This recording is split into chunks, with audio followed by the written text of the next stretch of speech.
Hi guys and welcome back to the channel Deepak Yadav Education. Welcome to the daily Hindu news and editorial analysis of 9th of March 2022. तो guys आज है तारीख 9 मार्च 2022 और है Wednesday. देखेंगे आज के द हिंदू कंप्लीट न्यूज़पेपर को। द हिंदू कंप्लीट न्यूज़पेपर को एनालाइज करेंगे, बट लेक्चर में आगे बढ़ने से पहले अगर आप लोग को इस लेक्चर का पीडीएफ चाहिए तो क्या करना है, सबसे पहले डाउनलोड करना है टेलीग्राम और फिर जाकर सर्च बॉक्स में टाइप करना है Deepak Yadav education. As you can see guys आप लोगों को ये वाला चैनल मिल जाएगा, उस पर क्लिक करना और जाकर इस चैनल को ज्वाइन कर लेना। देखो, अगर आप लोगों को इस तरीके से ये चैनल नहीं मिलता है तो नीचे डिस्क्रिप्शन बॉक्स में आप सभी लोगों को टेलीग्राम का लिंक दिया गया है, वो लिंक इसी चैनल का है। जैसे आप उस पर क्लिक करोगे ऑटोमेटिकली ये चैनल ओपन हो जाएगा, इसको जाकर ज्वाइन कर लेना।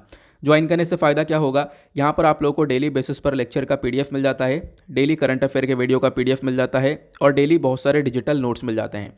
ये सारी चीज़ें आप लोग को मिलती हैं बिल्कुल फ्री में, तो जाकर आप लोग इसको ज्वाइन कर सकते हो। तो एक क्वेश्चन एक दो लोगों के दिमाग में आता है कि सर पीडीएफ तो यहाँ पर आता ही नहीं, आप फालतू में टेलीग्राम पर हम लोगों को जाने को बोलते हो। ठीक है, लिटरली ऐसे ही कमेंट यहाँ पर देखने को मिलते हैं। तो देखो, पीडीएफ डेली बेसिस पर आता है, पहले भी आ रहा था और अब भी यहाँ पर आ रहा है, लेकिन कुछ लोग यहाँ पर टेलीग्राम को लेट विजिट कर पाते हैं, जिस वजह से उनको वो पीडीएफ नहीं दिख पाता है। ठीक है, तो उसमें उनका भी मिस्टेक नहीं है। तो है क्या, पीडीएफ देखो मॉर्निंग में आता है और लगभग 1 से 2 घंटे तक वहाँ पे रहता है, फिर उसके बाद डिलीट कर दिया जाता है। उससे ज़्यादा देर तक मेरे लिए पॉसिबल नहीं है मैं उसको यहाँ पर रख सकूँ। आपको ही पता है पहले बहुत सारे इश्यूज़ हो चुके हैं इन पीडीएफ्स को लेकर, और अभी मैं उसको एक लंबा समय तक रखूँगा तो और ही बहुत सारे इश्यूज़ हो जाएंगे। तो पीडीएफ को लेकर जो भी कंसर्न्स हैं, जो भी प्रॉब्लम्स हैं, वो सब मैं आज के इस वीडियो में डिस्कस करने वाला हूँ। थोड़ा सा आगे चलेंगे, वहाँ पर हम लोग इसको लेकर बात करेंगे। ओके, नाउ बढ़ते हैं आगे। आगे बढ़ने से पहले हमेशा की तरह हम लोग अपने लेक्चर को एक मैप के क्वेश्चन के साथ स्टार्ट करेंगे। तो आज आप सभी लोगों को मैप में जाकर देखना है लेक मेरा कायबो को, कहाँ पर है ये एग्जैक्टली लोकेटेड, अच्छे से मैप में देखना। देन उसके बाद आकर नीचे कमेंट सेक्शन में टाइप करना, जिससे कि आप लोग इसको लंबे समय तक याद रख पाओगे। साथ ही साथ एक क्वेश्चन सॉल्व करेंगे जो कि यूपीएससी प्रीवियस ईयर 2008 के प्रीलिम्स में पूछा गया था। डेली बेसिस पर हम लोग यहाँ पर एक प्रीवियस ईयर क्वेश्चन को भी सॉल्व करते हैं। क्वेश्चन क्या बोलता है, इंडियन डिफेंस के कॉन्टेक्स्ट में ये जो ध्रुव है ये आखिरकार क्या है।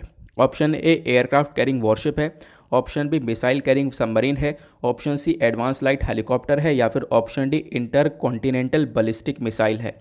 तो इसका सही आंसर आप सभी लोगों को नीचे कमेंट सेक्शन में देना है। एटलीस्ट सभी को इसमें पार्टिसिपेट करना है, जैसे मैं आप लोगों से डेली बेसिस पर बोलता हूं।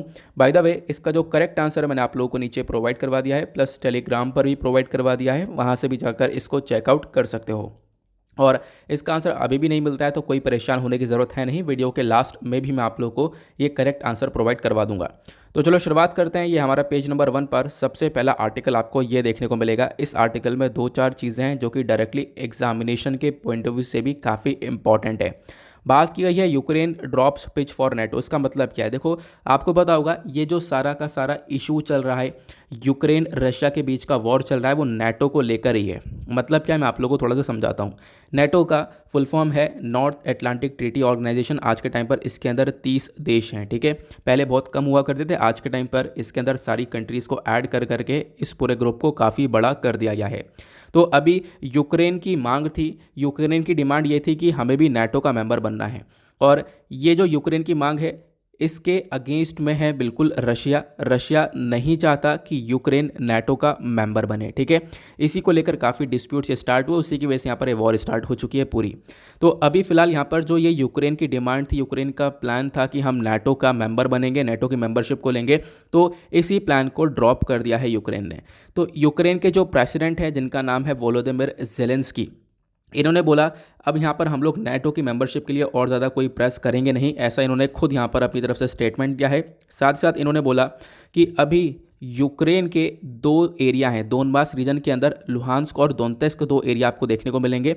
इन दोनों एरिया को रशिया ने इंडिपेंडेंट घोषित कर दिया कि आप दोनों अलग देश हो। तो उस चीज़ के ऊपर भी जेलेंस्की ने कहा है कि हम लोग यहाँ पर कॉम्प्रोमाइज़ कर चुके हैं। ठीक है, कॉम्प्रोमाइज़ कर रहे हैं, क्लियर हुआ। फिर उसके बाद यहाँ पर बोला कि देखो यहाँ पर जो प्रेसिडेंट हैं यूक्रेन के, इनके थ्रू एक स्टेटमेंट आया कि देखो नेटो जो है वो प्रिपेयर नहीं है यूक्रेन को एक्सेप्ट करने के लिए, और हम लोग अब यहाँ पर जो भी हमारा प्लान था, जो भी हम लोगों ने डिसाइड किया था, यूक्रेन के मेंबर बने, सॉरी नेटो का मेंबर बनेंगे। तो बट अब यहाँ पर इस सारे प्लान को कर दिया गया है ड्रॉप, क्लियर हुआ। तो एक छोटी सी इन्फॉर्मेशन यहाँ पर थी जो कि इंपॉर्टेंट थी। मैं आप लोगों को 1-2 मैप दिखा देता हूँ ताकि चीज़ें थोड़े से और अच्छे से क्लियर हो जाएँ। अभी मैंने आप लोगों को बताया जो 2 जगह हैं ये वाली हैं वो, ठीक है। इधर आपको यूक्रेन नज़र आएगा, यूक्रेन की कैपिटल कीव नज़र आ गई, इधर रशिया नज़र आएगा, ये क्रीमिया वाला जिसको ऑलरेडी रशिया कब्जा चुका है, एनेक्स कर चुका है 2014 में। ये दोनों रीजन मिलाकर ये दोनबास रीजन कहलाता है। ये अगर आप दोनबास देखोगे तो ये अलग अलग 2 हिस्सों में लुहांस्क और दोनेत्स्क में बांट दिया गया। रशिया ने बोला ये दोनों इंडिपेंडेंट नेशन है, यूक्रेन ने यहाँ पर इस चीज़ के ऊपर भी कॉम्प्रोमाइज़ कर लिया है। क्लियर हुआ, ये इन्फॉर्मेशन यहाँ पर दी गई। तो मैंने आप लोगों को सोचा मैप भी दिखा दूँ, मैप के थ्रू चीज़ें और ज़्यादा अच्छे से क्लियर हो जाएंगी। नाउ इसी आर्टिकल के अंदर अब हम लोग इसको अपने एग्जामिनेशन पर्सपेक्टिव से रिलेट करें, क्योंकि ऑब्वियसली हम लोग न्यूज़पेपर पढ़ रहे हैं अपने एग्जामिनेशन के लिए। तो एक चीज़ जो नाटो आपको दिख रहा है ना, ये एक इंपॉर्टेंट यहाँ पर कॉन्सेप्ट है आपके एग्जाम के लिए, खासकर जीएस पेपर 2 के अंदर सिलेबस में टॉपिक मेंशन्ड है इंपॉर्टेंट इंटरनेशनल इंस्टीट्यूशन का, तो वहाँ से आप लोग इसको रिलेट कर सकते हो। नाटो की जब हम बात करते हैं तो नाटो को बनाया गया था नॉर्थ अटलांटिक ट्रीटी के माध्यम से, जिसको हम लोग वॉशिंगटन ट्रीटी के नाम से भी जानते हैं, ठीक है। ये कब की बात है? 4 अप्रैल 1949 की बात है। नाटो को बनाया गया था कुछ देशों के थ्रू, जैसे कि यूनाइटेड स्टेट्स मतलब अमेरिका हुआ, देन उसके बाद कनाडा, देन उसके बाद कुछ और वेस्टर्न यूरोपियन नेशंस थे जिन्होंने मिलकर आपस में इस नाटो को बनाया ताकि सोवियत यूनियन को टैकल कर सकें। क्योंकि 1949 के आसपास की बात हो रही है, तो उस समय यहाँ पर रशिया तो हुआ नहीं करता था, उस समय यूएसएसआर हुआ करता था, सोवियत यूनियन हुआ करता था, ठीक है, जो कि 1991 के अंदर टूट गया था। तो इस यूएसएसआर के अगेंस्ट में ही यहाँ पर इस नाटो को बनाया गया था। नाटो का जो हेडक्वार्टर है वो आपको बेल्जियम में ब्राज़ील्स के अंदर देखने को मिल जाएगा। क्लियर हुआ। उसके बाद यहाँ पर नाटो का एक इंपॉर्टेंट कॉन्सेप्ट है, ध्यान रखना, जैसे आज के टाइम पर नाटो के अंदर टोटल 30 देश हैं, तो इनका एक आर्टिकल 5 है। नेटो का आर्टिकल 5 यहाँ पर यह बोलता है कि 30 देश के बीच में जो यूनिटी है वो बहुत ज़्यादा स्ट्रांग रहेगी। अगर मान लो किसी कंट्री का यहाँ पर विवाद हो जाता है, मान लो किसी भी कंट्री ने यहाँ पर इन 30 में से किसी एक देश के ऊपर अटैक कर दिया, तो इसका मतलब है 30 के 30 देश के ऊपर अटैक हुआ है और 30 के 30 देश मिलकर यहाँ पर हमला करेंगे उस कंट्री के ऊपर, ठीक है। तो यहाँ पर इसी वजह से नाटो काफ़ी स्ट्रांग हो जाता है। तो यूक्रेन नाटो का पार्ट बनने के लिए बोल रहा था कि हमें एक सिक्योरिटी मिल जाएगी, हम एक नाटो का पार्ट बन जाएंगे। तो रशिया ये नहीं चाहता कि यूक्रेन नाटो का पार्ट बने। अमेरिका जो है आकर तुरंत रशिया के बॉर्डर के पास बैठ जाए, ठीक है, फिर यहाँ से डिस्प्यूट हो कि यहाँ पर अगर यूक्रेन के बॉर्डर पर मतलब यूक्रेन में बैठ जाएगा अमेरिका आके और यूक्रेन नाटो का पार्ट बन जाएगा, कभी रशिया ने अगर अटैक कर दिया यूक्रेन के ऊपर, तो ये सारे के सारे 30-31 जब यूक्रेन हो जाएगा इसके अंदर तो 31 हो जाएंगे, तो सारे देश मिलकर यहाँ पर हमला करेंगे, अटैक करेंगे रशिया के ऊपर। तो इसमें और भी बहुत सारे रीज़न है वॉर स्टार्ट होने के, ये एक छोटा सा स्पेसिफिक रीज़न आपको देखने को मिल जाता है। क्लियर हुआ। तो आई होप आपको सारे एस्पेक्ट यहाँ पर इस आर्टिकल के अच्छे से क्लियर हो चुके हैं, और एक एक चीज़ अच्छे से क्लियर हो रही है तो फटाफट वीडियो को लाइक करो। और हमने टारगेट रखा है 5K प्लस लाइक्स का, आज आप लोग यहाँ पर इस टारगेट को अचीव करवाना है। और आपको पता होगा मैं थोड़ा सा स्लो बोल रहा हूँ, मेरे थ्रोट में काफ़ी पेन है और इसी वजह से कल मैं डेली करंट अफेयर का वीडियो रिकॉर्ड नहीं कर पाया था, तो उसके लिए माफ़ी चाहूँगा। बट यहाँ पर जो भी करंट अफेयर होगा उसको आगे की वीडियो में इंक्लूड कर दिया जाएगा, ठीक है। अभी थोड़ा सा रिलीफ मिला है तो उसके बाद मैं इन वीडियोज़ को रिकॉर्ड कर पा रहा हूँ, लेकिन आप लोग कर क्या सकते हो, अगर आप लोगों को स्लो लग रहा है तो आप लोग वीडियो की स्पीड को इंक्रीज़ कर सकते हो। क्लियर हुआ। उसके बाद यहाँ पर आपको अगला आर्टिकल देखने को मिलेगा इसी पेज पर, पेज नंबर 1 पर जो नेक्स्ट आर्टिकल है बात करता है जितने भी इंटरनेशनल फ़्लाइट्स हैं उन सबको रिज्यूम कर दिया जाएगा 27 मार्च से। तो 27 मार्च से सारी फ़्लाइट्स यहाँ पर चलने वाली हैं। देखो हुआ क्या, कोविड-19 के टाइम पर 23 मार्च 2020 में ही सरकार ने अनाउंस कर दिया कि सारी इंटरनेशनल फ़्लाइट्स को बैन कर दिया जाएगा कोविड-19 पेंडेमिक की वजह से, मतलब कोई भी फ़्लाइट्स नहीं चल रही थी। फिर उसके बाद यहाँ पर क्या हुआ, 24 मार्च में यहाँ पर हमने कुछ और लागू किया, लॉकडाउन इम्पोज किया, मतलब ऐसे कहानी आगे चलती रही। ये साल 2020 की बात हो रही है जब कोविड बहुत बुरी तरह से फैल चुका था पहली बार, है ना। फिर उसके बाद यहाँ पर बीच में डोमेस्टिक फ़्लाइट्स स्टार्ट हो चुकी थी, डोमेस्टिक फ़्लाइट्स यहाँ पर चलती रहीं, लेकिन जो इंटरनेशनल फ़्लाइट्स हैं वो यहाँ पर काफ़ी हद तक उसके ऊपर रोक लगी रही। धीरे धीरे हम लोग यहाँ पर कुछ बबल एग्रीमेंट्स के अंदर आए, फ्रांस, जर्मनी, यूएस, तो यहाँ पे थोड़ी थोड़ी फ्लाइट्स हमारी चल रही थी। फिर 26 नवंबर 2021 में सरकार ने अनाउंस किया कि हम लोग इंटरनेशनल फ्लाइट्स को वापस से चलाएंगे, लेकिन फिर उसके बाद कुछ दिन बाद ही बैन करना पड़ा। क्यों? क्योंकि ओमिक्रॉन वेरिएंट के बारे में आपने सुना होगा, ओमिक्रॉन वेरिएंट आ गया था। देन उसके बाद यहाँ पर क्या हुआ कि अभी तक यहाँ पर डिसरप्शन ऐसे ही चलते रहे। अब क्या है, अब यहाँ पर बोला जा रहा है चीज़ें बिल्कुल सही हो चुकी हैं, कोविड के केसेस दुनिया भर में बहुत ज़्यादा कम निकल रहे हैं। तो 27 मार्च से हम लोग यहाँ पर एग्जैक्टली क्या करेंगे, अपने इंटरनेशनल जो एयरलाइंस है उनको रिज्यूम कर देंगे। सारी फ्लाइट्स यहाँ पर इंटरनेशनल फ्लाइट्स चलने वाली हैं इंडिया से सभी जगह पर। क्लियर हुआ। तो ये यहाँ पर आप लोग ध्यान रख सकते हो। इसमें और ज़्यादा कुछ ऐसा नहीं है स्पेसिफिक, जैसे एग्जामिनेशन के लिए इंपॉर्टेंट हो तो ऐसा कुछ नहीं है। यहाँ पर इस पेज पर आपको छोटे छोटे आर्टिकल्स और दिख रहे होंगे। ये सारे छोटे आर्टिकल्स इसी बड़े आर्टिकल के अंदर अटैच हैं। इन छोटे आर्टिकल को आगे डिस्कस करूंगा। जैसे ये वाला जो आर्टिकल है ना, ये आज का आर्टिकल ऑफ द डे है, बहुत इंपॉर्टेंट है। आगे बहुत डिटेल में यहाँ पर इसको समझाया गया है, तो वहाँ पर मैं एक एक एस्पेक्ट आपके साथ इस आर्टिकल के रिगार्डिंग क्लियर करने वाला हूँ। आगे चलते हैं। नाउ यहाँ पर आप लोगों को नेक्स्ट पेज पर एक छोटा सा आर्टिकल देखने को मिलेगा, इंपॉर्टेंट है, खासकर जीएस पेपर 2 इंटरनेशनल रिलेशंस के पॉइंट ऑफ व्यू से बात की गई है। श्रीलंका के जो फाइनेंस मिनिस्टर हैं ये इंडिया विजिट करेंगे, हमारे से बातचीत करेंगे, खासकर एड को लेकर। एड को लेकर मतलब यह है कि कुछ ना कुछ अब फिर से यहाँ पर सपोर्ट चाहिए होगा श्रीलंका को। देखो, श्रीलंका अपने आप में बहुत बुरी तरह से सफ़र कर रहा है पिछले कुछ सालों से, ठीक है। तो आपको मैंने इसके बारे में काफ़ी सारी सिचुएशन पहले ही बता रखी हैं। इनके थ्रू बहुत सारे ऐसे स्टेप्स उठाए गए जिसकी वजह से ये लोग सफ़र कर रहे हैं। महंगाई बहुत ज़्यादा है, फूड का शॉर्टेज हो चुका है, ठीक है। यहाँ पर ऑयल के प्राइसेस बहुत ज़्यादा बढ़ चुके हैं, कमाई हो नहीं पा रही है कंट्री की। फॉरेक्स रिजर्व जो है वो बहुत ज़्यादा कम हो चुका है। कंट्री ने दुनिया भर से लोन उठा रखा है, उस लोन को नहीं चुका पा रहे हैं। लोन चुकाएंगे तो वो जो फॉरेक्स रिजर्व बचा हुआ है वो भी ख़त्म हो जाएगा। तो ये प्रॉब्लम्स आज के टाइम पर फेस कर रहा है श्रीलंका। तो श्रीलंका के जो फाइनेंस मिनिस्टर हैं इन्होंने बातचीत करी है हमारे एक्सटर्नल अफेयर मिनिस्टर के साथ।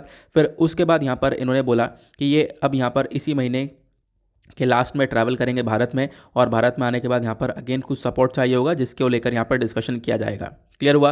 फिर उसके बाद यहाँ पर इसी आर्टिकल में मेंशन किया गया, अगर हम लोग बात करें जनवरी इसी साल से, तो इसी साल जनवरी से भारत ने बहुत सारा सपोर्ट एक्सटेंड कर दिया, मतलब बहुत सारा सपोर्ट बढ़ा दिया है श्रीलंका को देने के लिए। यहाँ पर टोटल जो अगर हम लोग बात करें तो $1.4 बिलियन का हम लोग सपोर्ट करने वाले हैं श्रीलंका को। $400 करेंसी स्वैप एग्रीमेंट प्रोवाइड करवाया जाएगा। $500 का यहाँ पर अगर हम लोग देखें तो यहाँ पर आप कह सकते हो कि लोन डेफरमेंट दिया जाएगा। फिर उसके बाद $500 मिलियन का यहाँ पर लाइन ऑफ क्रेडिट आप देख पाओगे। तो ये अलग अलग अमाउंट देने के बारे में चर्चा की जा रही है, ये आप लोग देख पा रहे होंगे, ठीक है। तो काफ़ी सारा पैसा हम लोग ऑलरेडी प्रोवाइड करवा चुके हैं, और पॉसिबिलिटी आने वाले टाइम पर हम लोग काफ़ी सारा पैसा और प्रोवाइड करवाएं। क्यों? क्योंकि यहाँ पर हमारी एक मजबूरी भी पड़ जाएगी उसको प्रोवाइड करवाने के लिए। क्यों? क्योंकि अगर हमने प्रोवाइड नहीं करवाया तो श्रीलंका अपनी ज़मीनों को बेचना चालू करेगा और चाइना वहाँ पर आकर बैठ जाएगा पैसा यहाँ पर दे देकर। तो ये प्रॉब्लम्स यहाँ पर देखने को मिल जाती हैं। क्लियर हुआ। तो अब ने इस आर्टिकल को पढ़ लिया। अब इस आर्टिकल को पढ़ने के साथ साथ आपको एक काम और करना है, आप जो भी बुक रेफ़र कर रहे हो इंटरनेशनल रिलेशंस की, उस पर जाना और इंडिया श्रीलंका के रिलेशंस का चैप्टर ओपन करना, उसको ज़रूर पढ़ लेना, ठीक है। क्योंकि चर्चा में है और बहुत ज़्यादा चर्चा में, ऐसा नहीं है आज ही चर्चा में है, बहुत लंबे समय से चर्चा में, तो इंपॉर्टेंट है आने वाले टाइम के एग्जामिनेशन के लिए। चलो, नहीं पढ़ना है तो कोई बात नहीं, मैं आप लोगों को यहाँ पर इसके रिलेशन के बारे में बता देता हूँ, एग्जैक्टली कहाँ पर स्टैंड करते रिलेशन। कुछ इंपॉर्टेंट पॉइंट्स मैं आप लोगों को बता रहा हूँ दोनों कंट्रीज़ के रिलेशन को लेकर। देखो, इंडिया और श्रीलंका के बीच में जो रिलेशनशिप है ये लगभग मतलब आप कह सकते हो 2500 साल पुरानी है, लगभग 2500 साल पुरानी आपको यहाँ पर ये देखने को मिल जाती है। क्लियर हुआ। फिर उसके बाद दोनों कंट्रीज़ की बात करें तो दोनों कंट्रीज़ के बीच में इनका कल्चरल, रिलीजियस, लिंग्विस्टिक इंटरेक्शन बहुत ज़्यादा है। मतलब बहुत सारे, मतलब आप देख पाओगे कल्चर रिलेशन है, बहुत सारे कल्चर्स आपको सिमिलर देखने को मिलेंगे। काफ़ी सारे लोग वहाँ पर भी हिंदी बोलते हैं, ठीक है। यहाँ पर आप देख पाओगे बहुत सारे लोग इंडिया में, आप कह सकते हो कि वहाँ के लोग यहाँ पे इंडिया में आके रह रहे हैं, यहाँ के लोग बहुत सारे आपको श्रीलंका में देखने को मिलेंगे। तो ऐसी चीज़ें आपको देखने को मिलती हैं, और बहुत लंबे समय से, ऐसा नहीं है कोई नया है, बहुत लंबे समय से यहाँ पर लोग रह रहे हैं। मतलब जो इंटरेक्शन है दोनों कंट्रीज़ का वो बहुत ज़्यादा बेहतर है। फिर उसके बाद बात करें पिछले कुछ सालों में जो रिलेशनशिप है वो यहाँ पर और ज़्यादा बढ़ चुका है। ट्रेड, इन्वेस्टमेंट के मामले में हमने देखा है बहुत तेज़ी से ग्रोथ हुई है। साथ ही साथ यहाँ पर infrastructure development, education, culture, defence, इन सभी सेक्टर के अंदर दोनों कंट्रीज़ ने मिलकर बहुत ज़्यादा कोऑपरेट किया है। प्लस यहाँ पर क्या हुआ, एक बार आपको पता होगा श्रीलंका के अंदर यहाँ पर एक कॉन्फ्लिक्ट चला, बहुत बड़ा विवाद चला था, ठीक है। श्रीलंकन फोर्सेस एक तरफ थी, उसके बाद यहाँ पर एलटीटी यहाँ पर एक तरफ आपको देखने को मिलेगा।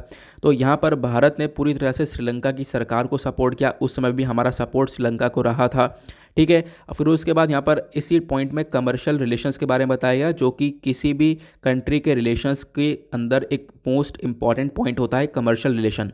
कमर्शियल रिलेशन की बात करें तो श्रीलंका की बात करें तो यहाँ पर आप देख पाओगे ये एक प्रायोरिटी डेस्टिनेशन है for direct investment from India. तो इंडिया यहाँ पर डायरेक्टली इन्वेस्ट करता है और इंडिया के लिए यहाँ पर आप देख पाओगे इंपॉर्टेंट कंट्री भी ये देखने को मिल जाता है। श्रीलंका यहाँ पर एक इंडिया का लार्जेस्ट ट्रेडिंग पार्टनर है पूरे सार्क नेशंस के अंदर, ठीक है। जो पूरा सार्क कंट्रीज है इसके अंदर काफ़ी सारी ग्रुप्स, काफ़ी सारी कंट्रीज आती हुई नजर आती हैं। अच्छा, सार्क के अंदर टोटल कितने देश हैं नीचे कॉमेंट सेक्शन में ज़रूर बताना, ठीक है। तो यहाँ पर इसके बेसिस पर अगर हम लोग बात करें तो श्रीलंका इस पूरे ग्रुप के अंदर भारत के साथ सबसे ज़्यादा ट्रेडिंग करने वाली कंट्री आपको देखने को मिलेगी। उसके बाद इंडिया का जो एक्सपोर्ट है श्रीलंका के अंदर, ये 2015 से 17 बीच का डेटा है। तो इंडिया का जो एक्सपोर्ट हुआ है श्रीलंका में वो लगभग 5.3 बिलियन डॉलर्स का हुआ है। अब हमने एक्सपोर्ट ही किया है, क्या इंपोर्ट भी तो क्या होगा, कुछ खरीदा भी तो होगा। तो बिल्कुल ये तो हमारा एक्सपोर्ट हुआ। जब हम बात करेंगे इंपोर्ट की, तो हमने इस कंट्री से 743 मिलियन डॉलर्स का इंपोर्ट भी किया है। ठीक है, जो व्यापार है दोनों कंट्रीज़ के बीच का वो रेगुलरली यहाँ पर ग्रो होता हुआ नज़र आ रहा है। और जब India Sri Lanka free trade agreement हुआ साल 2000 के अंदर, उसके बाद से तो रिलेशन व्यापार के मामले में और ज़्यादा बेहतर हो गए यहाँ पर दोनों कंट्रीज़ के बीच में। उसके बाद यहाँ पे हमने देखा कि भारत का एक्सपोर्ट जो है श्रीलंका में वो लगातार ग्रो होता हुआ नजर आया। ऑब्वियस सी बात है, हम एक्सपोर्ट करेंगे तो हमें भी बहुत सारा फ़ायदा देखने को मिलेगा, हमारे पास काफ़ी सारा पैसा आता हुआ नजर आएगा। लेकिन ये तो बात हुई अच्छाइयों की कि हाँ रिलेशन काफ़ी अच्छे हैं दोनों कंट्रीज़ के, काफ़ी कुछ मिल रहा है दोनों कंट्रीज़ को एक दूसरे के कोऑपरेशन में। बट यहाँ पर कुछ इश्यूज़ और कॉन्फ्लिक्ट्स हैं, कुछ परेशानियाँ आपको देखने को मिलेंगी, विवाद देखने को मिलेंगे। पिछले कुछ सालों में हुआ क्या, चाइना ने जो अपना इन्वेस्टमेंट है, चाइना ने जो अपना लोन वगैरह वो सब बढ़ा दिया है। चाइना ने बिलियंस ऑफ डॉलर्स का लोन दे दिया है श्रीलंका की सरकार को नए नए प्रोजेक्ट्स के लिए। ठीक है, जो कि भारत के लिए ऑब्वियस सी बात है बिल्कुल अच्छा नहीं है, क्योंकि यहाँ पर आप देख पाओगे जैसे मान लो ये इंडिया हुआ, ऊपर से तो यहाँ पर चाइना हमें परेशान कर ही रहा है, नीचे से यहाँ पर श्रीलंका के अंदर भी अगर चाइना पूरी तरह से बैठ जाएगा तो अगेन यहाँ से भी हमारे लिए एक बहुत बड़ा थ्रेट बन जाएगा ये। ठीक है, ये बताया गया। दूसरा सबसे बड़ा कंसर्न क्या है आज के टाइम पर, एक सबसे बड़ा कंसर्न ये है श्रीलंका ऑलरेडी एक हम्बनटोटा पोर्ट है, उस हम्बनटोटा पोर्ट को दे चुका है चाइना को। ठीक है, तो ये पोर्ट जो है ये चाइना को दे दिया गया 99 ईयर्स के लिए लीज पर। ठीक है, ये आप लोग देख पाओगे, क्योंकि ऑब्वियस सी बात है चाइना ने इतना लोन दिया कि श्रीलंका चुका नहीं पाया, तो अब यह पोर्ट ले लिया। तो भारत इसीलिए तो सपोर्ट कर रहा है कि आने वाले टाइम पर अगर यहाँ पर ऐसा ना हुआ कि यहाँ पर श्रीलंका सही से ग्रो ना कर पाया, तो अपनी और भी चीज़ें बेचना चालू करेगा चाइना, उनको भी यहाँ पर लीज पर ले लेकर वहाँ पर बैठ जाएगा अच्छे से, यहाँ पर काफ़ी सारा एरिया वो एक तरीके से गैदर कर लेगा। तो इंडिया के लिए यहाँ पर अगेन एक थ्रेट वाला सिचुएशन बन जाएगा। क्लियर हुआ। उसके बाद यहाँ पर चाइना ने बहुत सारा इन्वेस्ट किया है श्रीलंका के इंफ्रास्ट्रक्चर में। जैसे हम बात करें कोलंबो इंटरनेशनल कंटेनर टर्मिनल जो है, तो यहाँ पर भी आप देख पाओगे चाइना का बहुत ज़्यादा यहाँ पर कोऑपरेशन देखने को मिल जाएगा। तो चाइनीज़ इन्वेस्टमेंट बहुत ज़्यादा है श्रीलंका में आज के टाइम पर। ठीक है, तो इंडिया से ज़्यादा है, हाँ इंडिया से ज़्यादा आपको इन्वेस्टमेंट देखने को मिलेगा। अब बात करते हैं हम लोग क्या कर सकते हैं, इसका सजेशन क्या है, सोल्यूशन क्या है। देखो सोल्यूशन यह है दोनों कंट्रीज़ मतलब जो इंडिया और श्रीलंका है दोनों को मिलकर काम करना चाहिए एक परमानेंट सॉल्यूशन पर, क्योंकि दोनों कंट्रीज़ के बीच में एक विवाद आता है, वो है फिशरमैन इशू। ठीक है, मछुआरों वाला विवाद। तो उस विवाद को हम लोग यहाँ पर सॉल्व कर सकते हैं, जिससे कंट्री के रिलेशन और ज़्यादा बढ़ेंगे। प्लस इंडिया और श्रीलंका दोनों मिलकर अपने कॉम्प्रहेंसिव इकोनॉमिक पार्टनरशिप एग्रीमेंट कर सकते हैं। इस एग्रीमेंट को साइन करना चाहिए, जिससे दोनों कंट्रीज़ का खासकर इकोनॉमिक कोऑपरेशन, व्यापार वाला कोऑपरेशन और ज़्यादा इंक्रीज़ होता हुआ नज़र आएगा। प्लस भारत को फोकस करना चाहिए अपने ट्रेडिशंस के ऊपर, कल्चर के ऊपर, जिससे कि हमारे रिलेशंस और ज़्यादा इंप्रूव हो। प्लस हम लोग कुछ फेरी सर्विसेज यहाँ पर नाव वाली सर्विसेज स्टार्ट करें इंडिया से श्रीलंका के बीच में, श्रीलंका से इंडिया के बीच में, जिससे कि यहाँ पर लोगों का इंटरेक्शन बहुत ज़्यादा बढ़ जाए। तो ये कुछ करके हम लोग रिलेशंस को और ज़्यादा मजबूत कर सकते हैं। क्लियर हुआ। नाउ चलो आगे बढ़ते हैं अगले आर्टिकल की तरफ, और क्या हमारे लिए यहाँ पर इंपॉर्टेंट है। उसके बाद यहाँ पर आप लोगों को एक आर्टिकल देखने को मिलेगा, रशिया यूक्रेन के विवाद के बीच में बहुत सारे जो इंडियंस वॉलंटियर्स हैं इन्होंने यहाँ पर बोला है कि हम लोग यूक्रेन की लीजन को ज्वाइन करने वाले हैं। ठीक है, मतलब रशिया से लड़ेंगे। ठीक है, तो यहाँ पर ऐसा बहुत सारे इंडियन वॉलंटियर्स का कहना है, और डेटा ये बताता है कि एक स्टूडेंट ऑलरेडी ज्वाइन कर चुका है। ठीक है, यूक्रेन को, और यूक्रेन को ज्वाइन करने के बाद यूक्रेन को डिफेंड करेगा और रशिया से लड़ेगा। ठीक है, यहाँ पे आप लोग देख पाओगे ओवर 500 इंडियंस, जो 500 से ज़्यादा यहाँ पर इंडियंस आपको देखने को मिलेंगे पूरे यूक्रेन के अंदर। इन्होंने यहाँ पर बोला, इन्होंने एक तरीके से अपनी एप्लीकेशन वगैरह सबमिट कर दी है कि हमें जो यूक्रेन ने इंटरनेशनल लीजन बनाया है उसको ज्वाइन करना है और हमें रशिया से लड़ना है, रशिया के अगेंस्ट में फाइट करना है। तो बेसिकली ये यूक्रेन को डिफेंड करने के लिए यहाँ पर ये काम कर रहे हैं। अगर हम लोग बात करें तो हुआ क्या, ये इंटरनेशनल लीजन मतलब क्या है, तो मैं आपको बता दूं कि जो यूक्रेन के प्रेसिडेंट हैं वोलोदिमिर जेलेंस्की, इन्होंने यहाँ पर एक वेबसाइट बना दी है। उस वेबसाइट पर यहाँ पर अनाउंस कर दिया है जो भी व्यक्ति यूक्रेन को डिफेंड करने के लिए आना चाहता है तो उनके लिए एक इंटरनेशनल हिस्सा अलग बना दिया है। तो कोई भी बाहर का व्यक्ति अगर आएगा तो यहाँ पर उस पोर्टल पर रजिस्टर करे, उस वेबसाइट पर उन चीज़ों को सही से देखा जाएगा। देन उसके बाद यूक्रेन की सरकार उन चीज़ों को अच्छे से इन्वेस्टिगेट करने के बाद यहाँ पर किसी भी व्यक्ति को जो है अपॉइंट करेगी, ये यहाँ पर बोला गया। तो इसमें अभी क्या हुआ, 500 से ज़्यादा इंडियंस ने एप्लीकेशन दे दिया है, प्लस एक व्यक्ति ने ज्वाइन कर लिया, ये स्टेटमेंट आता है। जो 1 इंडियन स्टूडेंट है इन खार्किव, उसने यहाँ पर बोला, देखो ये एग्जैक्टली देखने को मिलेगा कि उसने यहाँ पर ज्वाइन कर लिया है इस पूरे यूक्रेन को। और साथ ही साथ यहाँ पर जो ये बच्चा है या फिर इंडियन स्टूडेंट है, ये यहाँ पर बिलोंग करता है तमिलनाडु से। उसके बाद यहाँ पर बताया गया 6 मार्च की बात है, जो यूक्रेन के फॉरेन मिनिस्टर हैं दिमित्री कुलेबा, इन्होंने अनाउंस किया कि लगभग 20,000 के आसपास लोग आ चुके हैं यूक्रेन के अंदर। अलग अलग कंट्री से लगभग 52 कंट्री से 20,000 लोग हैं जो कि यहाँ पर मदद करेंगे किसकी, यूक्रेन की। यूक्रेन को डिफेंड करेंगे, रशिया से लड़ेंगे, ठीक है। ये इन्फॉर्मेशन हमारे पास आती है, ठीक है। फिर उसके बाद एक और इम्पॉर्टेंट पॉइंट था यार, एक इंपॉर्टेंट पॉइंट यहाँ पर मिल नहीं रहा है, मैं आपको एक सेकंड दिखा देता हूँ वो। एक सेकंड रुक जाओ यार। हाँ, यहाँ पर और क्या बताया गया कि जो भी यहाँ पर लोग आ रहे हैं यूक्रेन के अंदर, वो यहाँ पर ज़्यादातर आप देख पाओगे US, UK, Sweden, Lithuania, Mexico, India से भी आप देखने को मिलेंगे कि लोग यहाँ पर अटेंड कर रहे हैं। नाउ क्वेश्चन ये है, क्या ये इंडिया के लॉ के अगेंस्ट में नहीं गया? तो बिल्कुल गया है।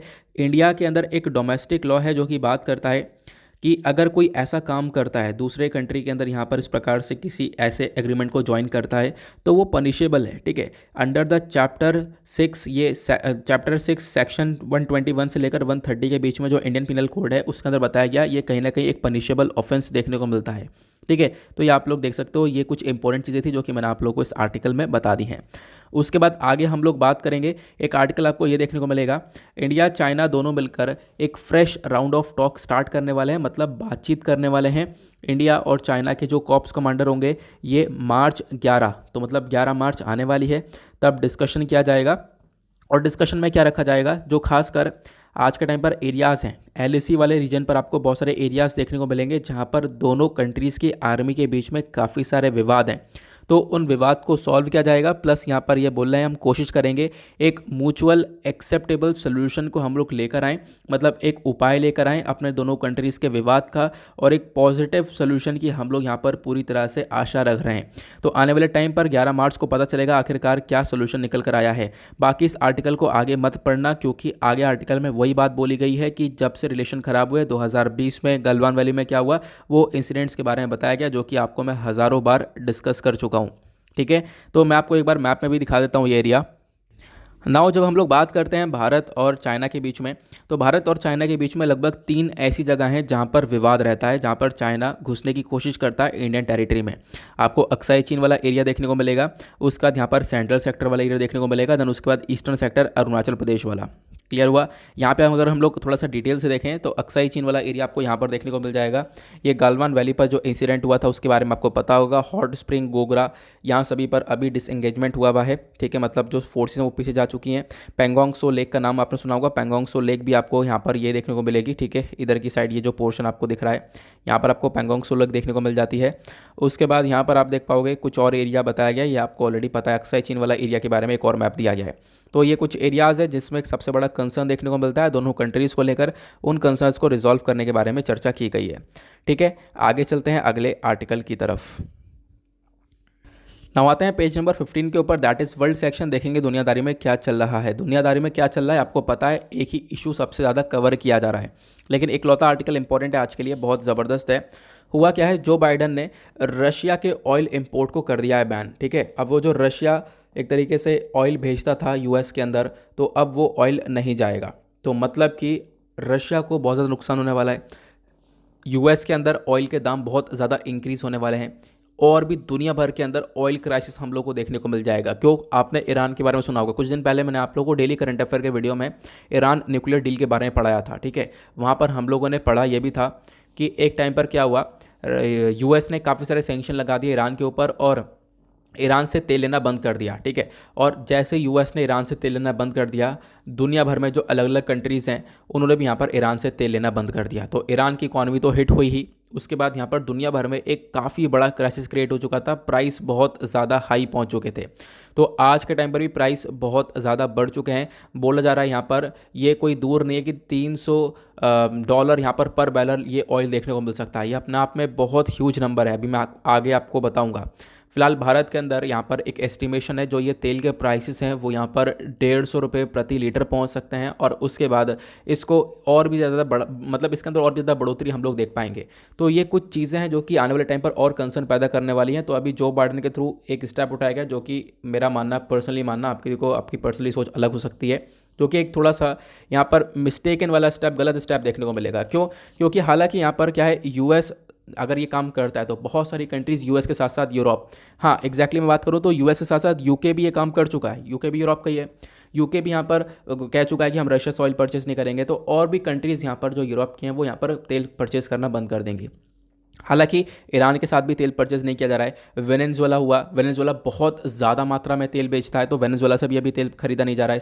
सबके ऊपर बैन लगा रखा है, ईरान के ऊपर बैन लगा रखा है। अगर इन दोनों के ऊपर से बैन हटा देते तो एक बात बनती कि चलो ऑयल क्राइसिस दुनिया भर में नहीं आएगा, ठीक है, कि यहाँ से चलो ऑयल कवर हो जाएगा। क्योंकि रशिया भी जो सेकंड लार्जेस्ट एक्सपोर्टर की कैटेगरी में आता है, सेकंड लार्जेस्ट यहाँ पर नंबर पर आता है जो कि तेल को एक्सपोर्ट करता है। तो रशिया के ऊपर यहाँ पर जो बैन लगाया गया है, इससे ऑब्वियसली दुनिया भर में एक ग्लोबल बहुत बड़ा वर्स्ट इम्पैक्ट देखने को मिलेगा। क्यों? क्योंकि देखो, जो ये क्रूड ऑयल है, जो कच्चा तेल है, इसका यूज़ क्या सिर्फ यहाँ पर पेट्रोल डालने के लिए है? इसका यूज़ सिर्फ पेट्रोल के लिए नहीं है, और भी बहुत सारे यूजेस आपको देखने को मिल जाता है। इनफैक्ट चलो हम अगर लोग तेल को देखें तो हम लोग अपने ट्रांसपोर्टेशन के लिए यूज़ कर रहे हैं, प्लस ऐसे ही आप लोग कह सकते हो जो जहाज़ हैं, जो शिप्स हैं, वो भी यहाँ पर फ्यूल के ऊपर चलेंगे। अब ये फ्यूल का शॉर्टेज होगा या फिर इतना ज़्यादा महंगा हो जाएगा, तो इससे यहाँ पर बहुत सारी जो कंट्रीज़ है, बहुत सारी लो इनकम कंट्रीज़ है, वो यहाँ पर इसको अफोर्ड नहीं कर पाएंगी।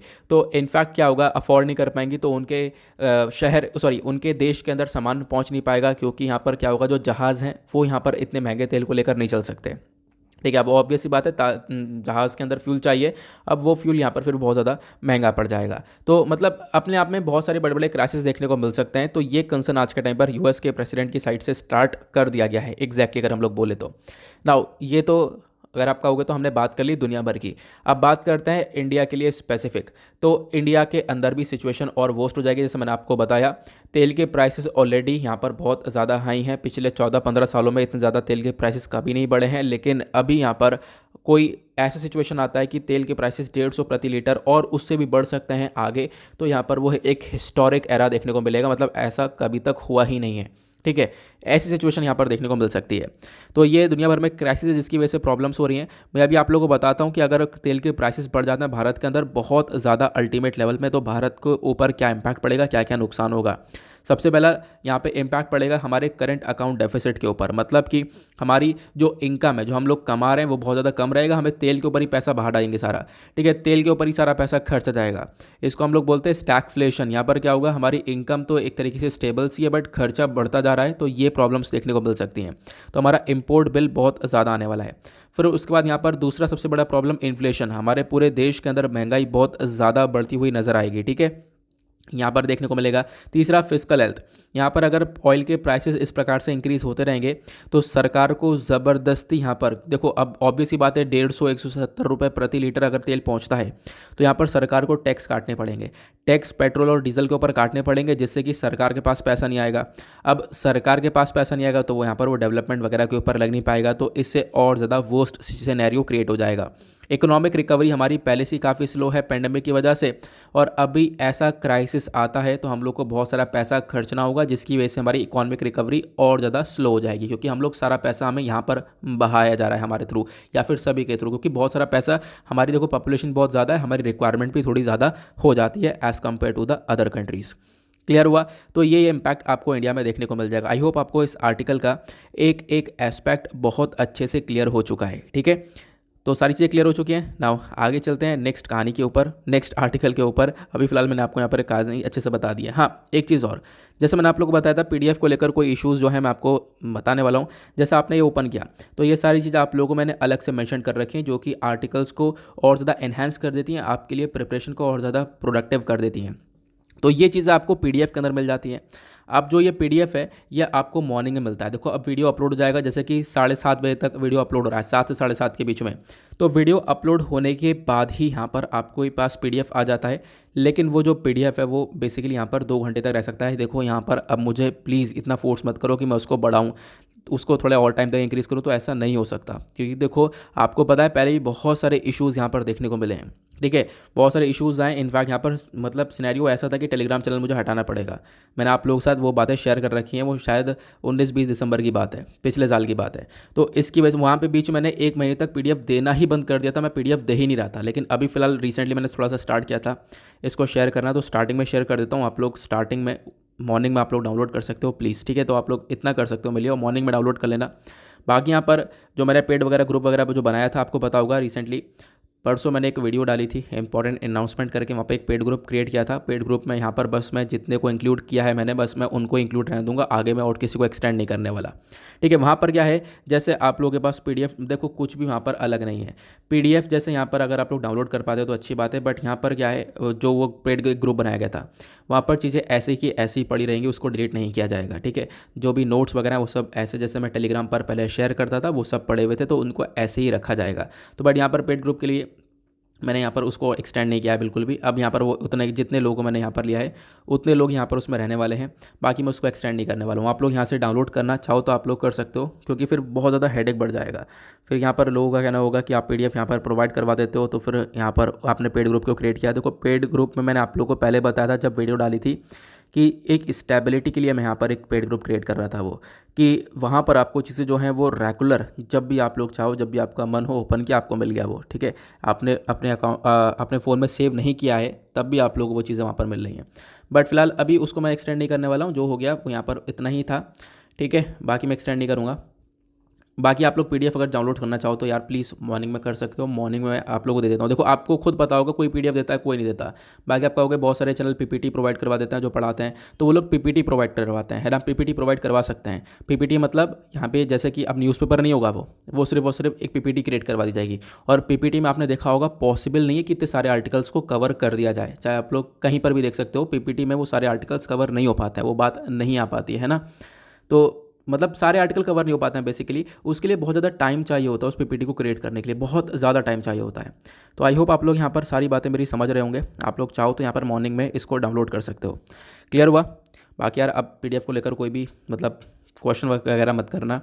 बाकी यहाँ पर यार एक दो होते ही हैं वो जो कि मतलब आए ही हैं, उन्हें यहाँ पर अगेंस्ट में बोलना ही है, तो उनको यहाँ पर इग्नोर करना है, ठीक है। क्योंकि कल यहाँ पर मैंने वीडियो काफ़ी लेट डाला, तो मतलब 2 कमेंट ऐसे आए कि यार आपकी वीडियो ऐसी है, लेट आ रही है, रोज़ बहाने। यार ऐसा कोई बहाना नहीं था।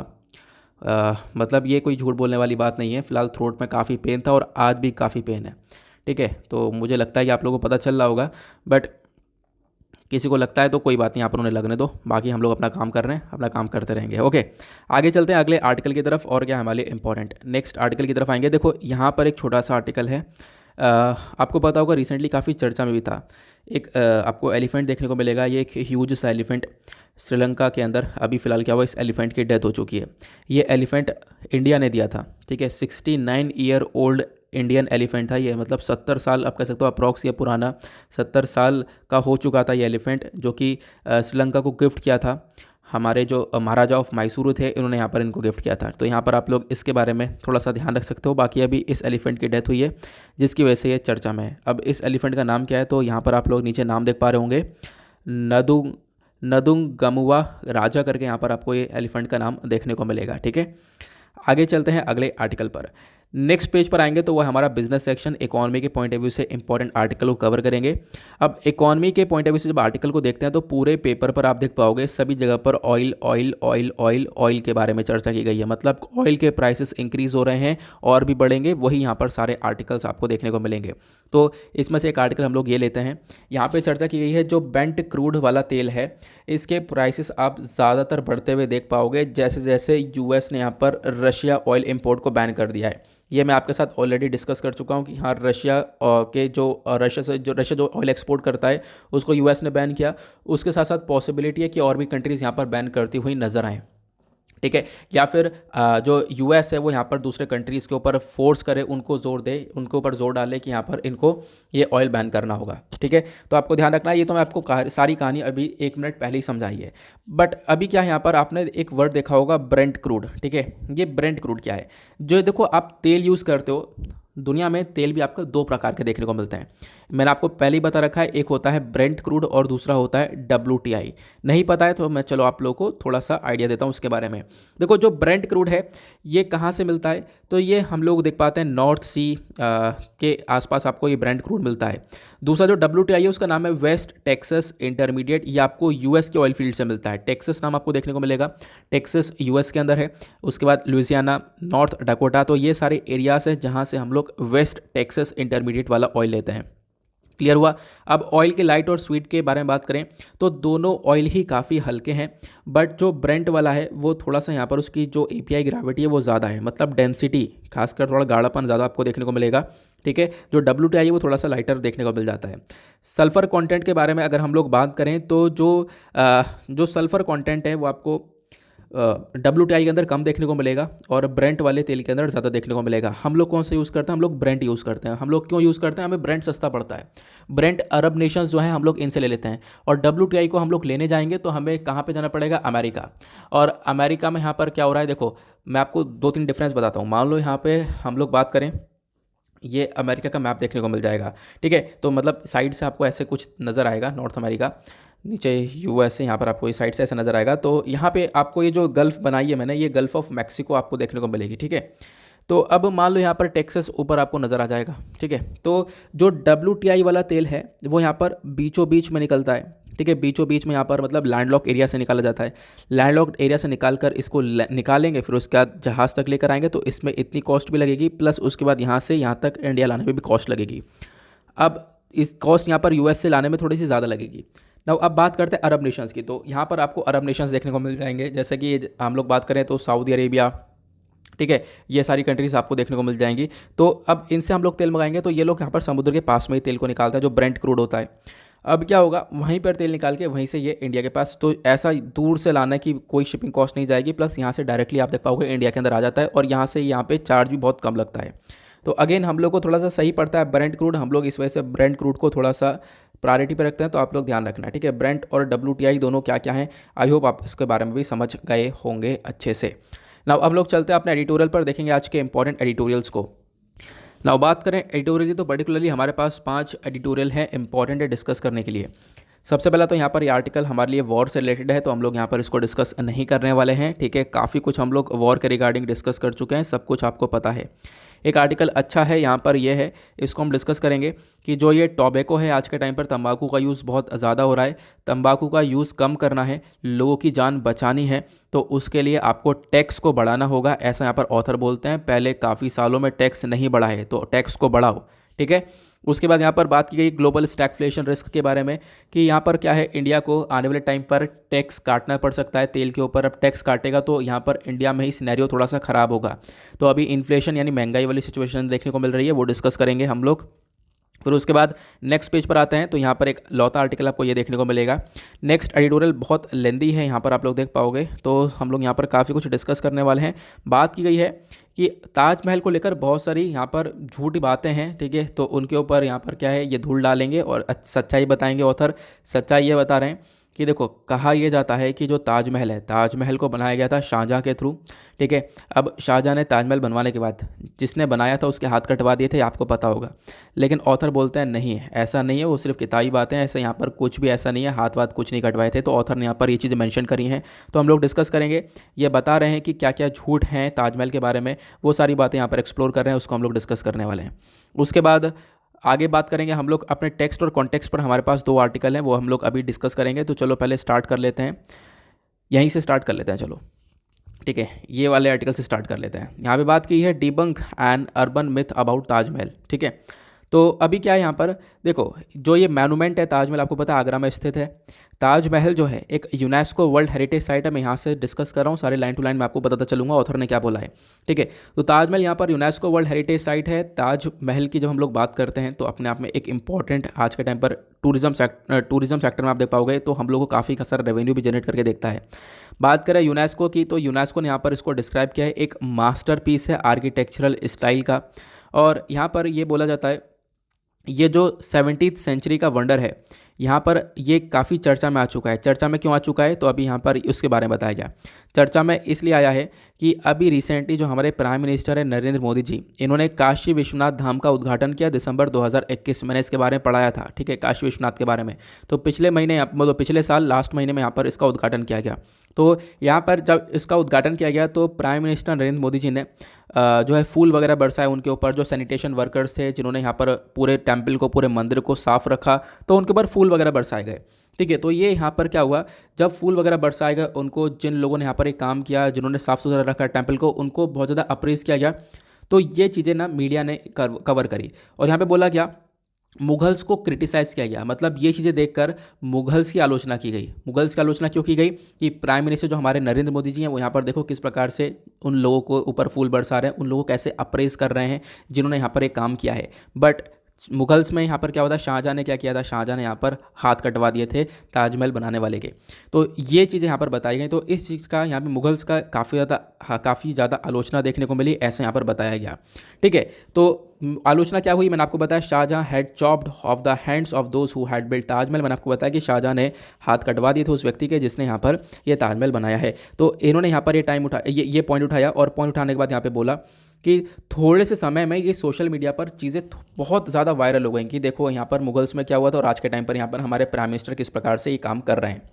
बट यहाँ पर ऑथर बोलते हैं जो ये फैक्ट है, ये बेसिकली यहाँ पर अर्बन मिथ है। यहाँ पर सिर्फ यहाँ पे कहानी है, झूठ यहाँ पर ये देखने को मिलेगा। और ऑथर के थ्रू बोला गया ऐसा कोई भी हिस्टोरिकल एविडेंस नहीं है, कोई भी सबूत नहीं है कि हाँ शाहजहाँ ने ऐसे किया हो, यानी कि जिसने ताजमहल बनाया उसका हाथ कटवाया हो। ठीक है, ये जो अर्बन मिथ देखने को मिलता है ये 1960s के आसपास का यहाँ पर देखने को मिलता है, ये यहाँ पर बताया गया। ये जो कंट्रोवर्सी है वापस यहाँ पर उठ चुकी है, लेकिन अब यहाँ पर ऑथर बोलते हैं चलो हम लोग कुछ रिटन रिकॉर्ड्स पर जाते हैं, जो कि पहले यहाँ पर रिटन रिकॉर्ड्स कुछ हमारे पास सबूत हैं, 2-4 रिटन रिकॉर्ड्स, उसको हम लोग कवर करेंगे, वहाँ से हम लोग सच्चाई पता लगाएंगे। तो ताजमहल आखिरकार किसने बनाया, बिल्डर्स कौन कौन थे, हम लोग इसको डिस्कस करते हैं। तो यहाँ पर जिसने बनाया उसके साथ शाहजहाँ ने क्या किया था ये यहाँ पर ऑथर बताते हैं। हाथ नहीं काटा था, उनको भी यहाँ पर अप्रेज़ किया था बहुत अच्छी तरीके से, ये यहाँ पर ऑथर बोलते हैं। यहाँ पे बोला गया जो ये ताजमहल है यहाँ पर शाहजहाँ ने बनवाया था अपनी वाइफ के मेमोरी के लिए। ठीक है, तो यहाँ पर उनकी वाइफ का नाम था मुमताज़ महल। ठीक है, तो उनके मेमोरी में इस ताजमहल को बनाया गया। यूनेस्को ने यहाँ पर इस ताजमहल को अपने आप में आप कह सकते हो कि बहुत ज़्यादा बेस्ट आर्किटेक्चरल स्टाइल का कैटेगरी के अंदर रखा है, ये मैंने आपको बता दिया है। प्लस यहाँ पे अगर हम लोग बात करें तो अब हम लोग समझते हैं कि ताजमहल बनाया किसने, आखिरकार कैसे कैसे बनाया गया। देखो ताजमहल बनाने के लिए बहुत सारे जो masons, stone cutter, inlayers, carver, painter, calligraphers, ठीक है, ये सारे लोग थे जिन्होंने मिलकर इसको बनाया। डोम बिल्डर्स हुए, आर्टिजन्स हुए, इन सब को यहाँ पर मतलब इन सब ने मिलकर इस पूरे ताजमहल को बनाया था। तो इन सब लोगों को क्या किया गया, इन सब लोगों को हम लोग लेकर आए अलग अलग जगह से। ठीक है, तो शाहजहाँ अलग अलग जगह से लेकर आए थे, जैसे कि सेंट्रल एशिया से। सेंट्रल एशिया के अंदर 5 देश आपको आज के टाइम पर देखने को मिलते हैं, वहाँ से लोग आए। ठीक है, ईरान से यहाँ पर लोग आए थे जिन्होंने इस पूरे मॉन्यूमेंट को बनाया था। यूनेस्को का कहना यह है ये जो ताजमहल है ये आज के टाइम का एक ग्रेटेस्ट आर्किटेक्चरल अचीवमेंट है पूरे के पूरे इंडो इस्लामिक आर्किटेक्चर के अंदर। ताजमहल के अंदर अपने आप में एक यूनिकनेस आपको देखने को मिल जाती है। उसके बाद यहाँ पर ये बताते हैं कि अब जिन भी लोगों ने बनाया है ये ताजमहल, उनके साथ आखिरकार शाहजहाँ ने क्या किया था। तो जो अकाउंट बुक्स हैं और मुग़ल रिकॉर्ड्स हैं वो ये बोलते हैं कि यहाँ पर आप देख पाओगे एक व्यक्ति हैं अता मोहम्मद। अता मोहम्मद एक स्टोन मैसन थे, इनको 500 रुपये महीना दिया जाता था उस समय, ये बताया गया। उसका शाकिर मोहम्मद, इनका भी बहुत बड़ा हाथ है ताजमहल को बनाने के लिए। ठीक है, तो इनको 400 रुपये महीना दिया जाता था। उसके बाद मोहम्मद सज्जाद यहाँ पर आपको देखने को मिलेंगे। ठीक है, इनको भी यहाँ पर एक तरीके से 590 रुपये दिया जाता था। फिर उसके बाद यहाँ पर आपको चिरंजी लाल देखने को मिलेंगे, इनको 800 रुपये पर मंथ दिया जाता था। तो मतलब कि ऐसे बहुत सारे लोग थे जिनको बहुत हाई पेड अमाउंट दिया जाता था, ये उस समय की बात है। ठीक है, प्लस जो नॉर्मल वेज वर्कर्स थे जो कि यहाँ पर नॉर्मली जो मजदूरी वगैरह करते थे उनको भी 15 रुपये महीना दिया जाता था। तो ये यहाँ पर बताता है कि अपने आप में यहाँ पर शाहजहाँ ने काफ़ी एक डिसेंट अमाउंट यहाँ पर पेड किया है उस टाइम पर, ये यहाँ पर बोला गया। ठीक है, तो अपने आप में उस समय की बात की जा रही है, अपने आप में एक ह्यूज अमाउंट था ये यहाँ पर ऑथर ने बोला। फिर उसके बाद यहाँ पर ऑथर ने और क्या बोला, ये तो बात रही इनकी, उसके अलावा भी यहाँ पर और भी बहुत सारे जो मास्टर लोग थे जिनका और भी मेजर काम था, जिनकी वजह से ताजमहल की सुंदरता और ज़्यादा बढ़ी है। जैसे आर्किटेक्चर्स हुए, कैलीग्राफर्स मतलब जो कि यहाँ पर डिज़ाइन में लिखते हैं, ठीक है, वो हुए, ऑर्गेनाइजर्स हुए। तो ये सारे लोग यहाँ पर आपको देखने को मिलेंगे। इनके लिए तो यहाँ पर शाहजहाँ ने बहुत कुछ किया। शाहजहाँ ने इनको यहाँ पर एक मुगल नोबिलिटी दे दी, मतलब कुछ ना कुछ यहाँ पर पद पर इनको बैठा दिया, जिसकी वजह से यहाँ पर इनके पास थोड़ी बहुत पावर्स भी आई। अगर हिस्टोरिक रिकॉर्ड्स की अगर हम लोग बात करें तो हिस्टोरिक रिकॉर्ड्स में यहाँ पर ऑथर ये बोलते हैं, काफ़ी सारी चीज़ें मेंशन करी गई हैं। ये बताया गया एक व्यक्ति हैं अमानत खान, ठीक है, अमानत खान जो कि यहाँ पर एक कैलीग्राफर थे जो कि ईरान से आए थे, ठीक है। तो ये ईरान से आए, इनका एक बहुत बड़ा हाथ रहा, ठीक है, पूरे ताजमहल के अंदर। तो क्या हुआ, इनको एक बहुत बड़ा पद दिया गया। साथ ही साथ यहाँ पर जो अमानत खान थे, अमानत खान के साथ साथ जो इनके एल्डर ब्रदर अफजल खान देखने को मिलेंगे, ये भी यहाँ पर आए, ठीक है। तो इन सबको यहाँ पर आप कह सकते हो कि अपॉइंट किया गया काफ़ी अच्छी अच्छी जगह पर। जैसे अगर हम लोग बात करें स्पेसिफिकली अमानत खान को लेकर, तो अमानत खान को अपॉइंट किया गया एक जगह पर, जो कि यहाँ पर नाम दिया गया मनसब का, ठीक है। जो मनसब होता है, एज अ मनसब यहाँ पर अपॉइंट किया गया, एक लैंड टाइटल यहाँ पर दिया गया। उसके बाद अमानत खान ने काम किया था ताजमहल में लगभग 6 साल तक, ये बताया गया। उसी प्रकार से यहाँ पर अफजल खान, यहाँ पर अफजल खान की डेथ हो गई थी लाहौर के अंदर, ये बताया गया। उसके बाद यहाँ पर ये और भी चीज़ें बताते हैं कि अमानत खान के साथ साथ यहाँ पर अमानत खान ईरान नहीं गए अपने दोस्त की रिक्वेस्ट पर। उसके बाद जो दूसरा व्यक्ति हैं यहाँ पर, वो उस्ताद अहमद देखने को मिलेंगे। उस्ताद अहमद भी यहाँ पर एक इम्पॉर्टेंट रिस्पेक्टेड आर्किटेक्चर थे उस समय, इनको भी यहाँ पर इसी प्रकार से इंपॉर्टेंट पद पर रखा गया, ये यहाँ पर बताया गया, ठीक है। तो एग्जैक्टली ऑथर ये बोलते हैं कि जो बहुत सारे लोग थे जिन्होंने इस ताजमहल को डिज़ाइन किया, बनाया है, तो उनके हाथ नहीं कटवाए हैं शाहजहाँ ने, एग्जैक्टली ये मेंशन किया गया है। उनको भी बहुत सारी चीज़ें प्रोवाइड करवाई हैं, बहुत सारी यहाँ पर रिचनेस उनको प्रोवाइड करवाई है, ये यहाँ पर आप लोग देखने को मिलेगा, ये यहाँ पर ऑथर का कहना है। तो बिल्कुल लास्ट में ऑथर यहाँ पर मेंशन करते हैं इन सबको रिवॉर्ड मिला है। ऐसा नहीं है कि यहाँ पर हाथ कटवाया, तो शाहजहाँ ने इन सबको रिवॉर्ड दिया। शाहजहाँ के पैशन और विजन को उन्होंने शेप दिया, इस वजह से शाहजहाँ ने पूरी तरह से उनको रिवॉर्ड दिया, जितना दे सकते थे यहाँ पर सब कुछ किया। और साथ साथ यहाँ पर बोला कि देखो बहुत सारे जो लीडर्स यहाँ पर ये सारी जो कहानियाँ को दोहरा रहे हैं कि शाहजहाँ ने हाथ कटवा दिए थे, ये सारी चीज़ें, तो वो सब यहाँ पर क्या है, मतलब ऐसे ही मिथ है। और साथ ही साथ यहाँ पर उनको हिस्ट्री के बारे में पता ही नहीं है, और बिना हिस्ट्री पता करे ही यहाँ पर वो अपनी तरफ से स्टेटमेंट दे रहे हैं। आई होप आपको यहाँ पर ये सारी चीज़ें अच्छे से क्लियर हो चुकी हैं कि आखिरकार ऑथर का क्या कहना है। मैंने आपको एक एक पॉइंट काफ़ी अच्छे से समझा दिया है, क्लियर हुआ। आगे चलते हैं नेक्स्ट आर्टिकल की तरफ, और क्या है इंपॉर्टेंट।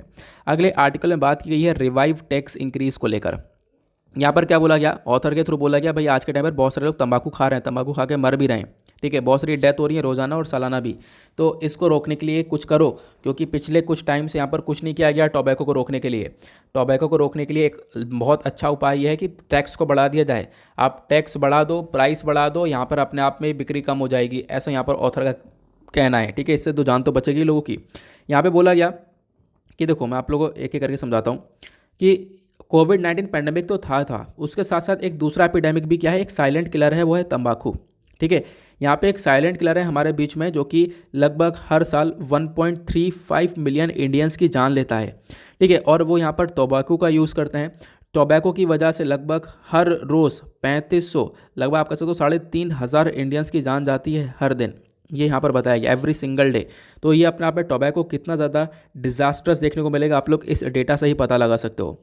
साथ ही साथ यहाँ पर बताया गया, अगर हम लोग देखें एक हैवी कॉस्ट की, तो अब इतने लोगों की जान जा रही है, तो इसकी वजह से ऑब्वियस सी बात है हमारा इकॉनमी के ऊपर बर्डन देखने को मिलेगा, और इकोनॉमिक बर्डन बढ़ चुका है। इतने लोगों की जान जाने की वजह से वो है 1,77,340 करोड़, इतने लोग यहाँ पर जो जान गई है, ठीक है। अगर यही लोग काफ़ी तक प्रोडक्टिव होते हैं, इन लोग की जान ना जाती, ये टोबैको की वजह से जो जान गई है, अगर प्रोडक्टिव होते तो डेफिनेटली हमारी इकॉनमी के अंदर भी काफ़ी हद तक कंट्रीब्यूट कर रहे होते हैं, क्लियर हुआ।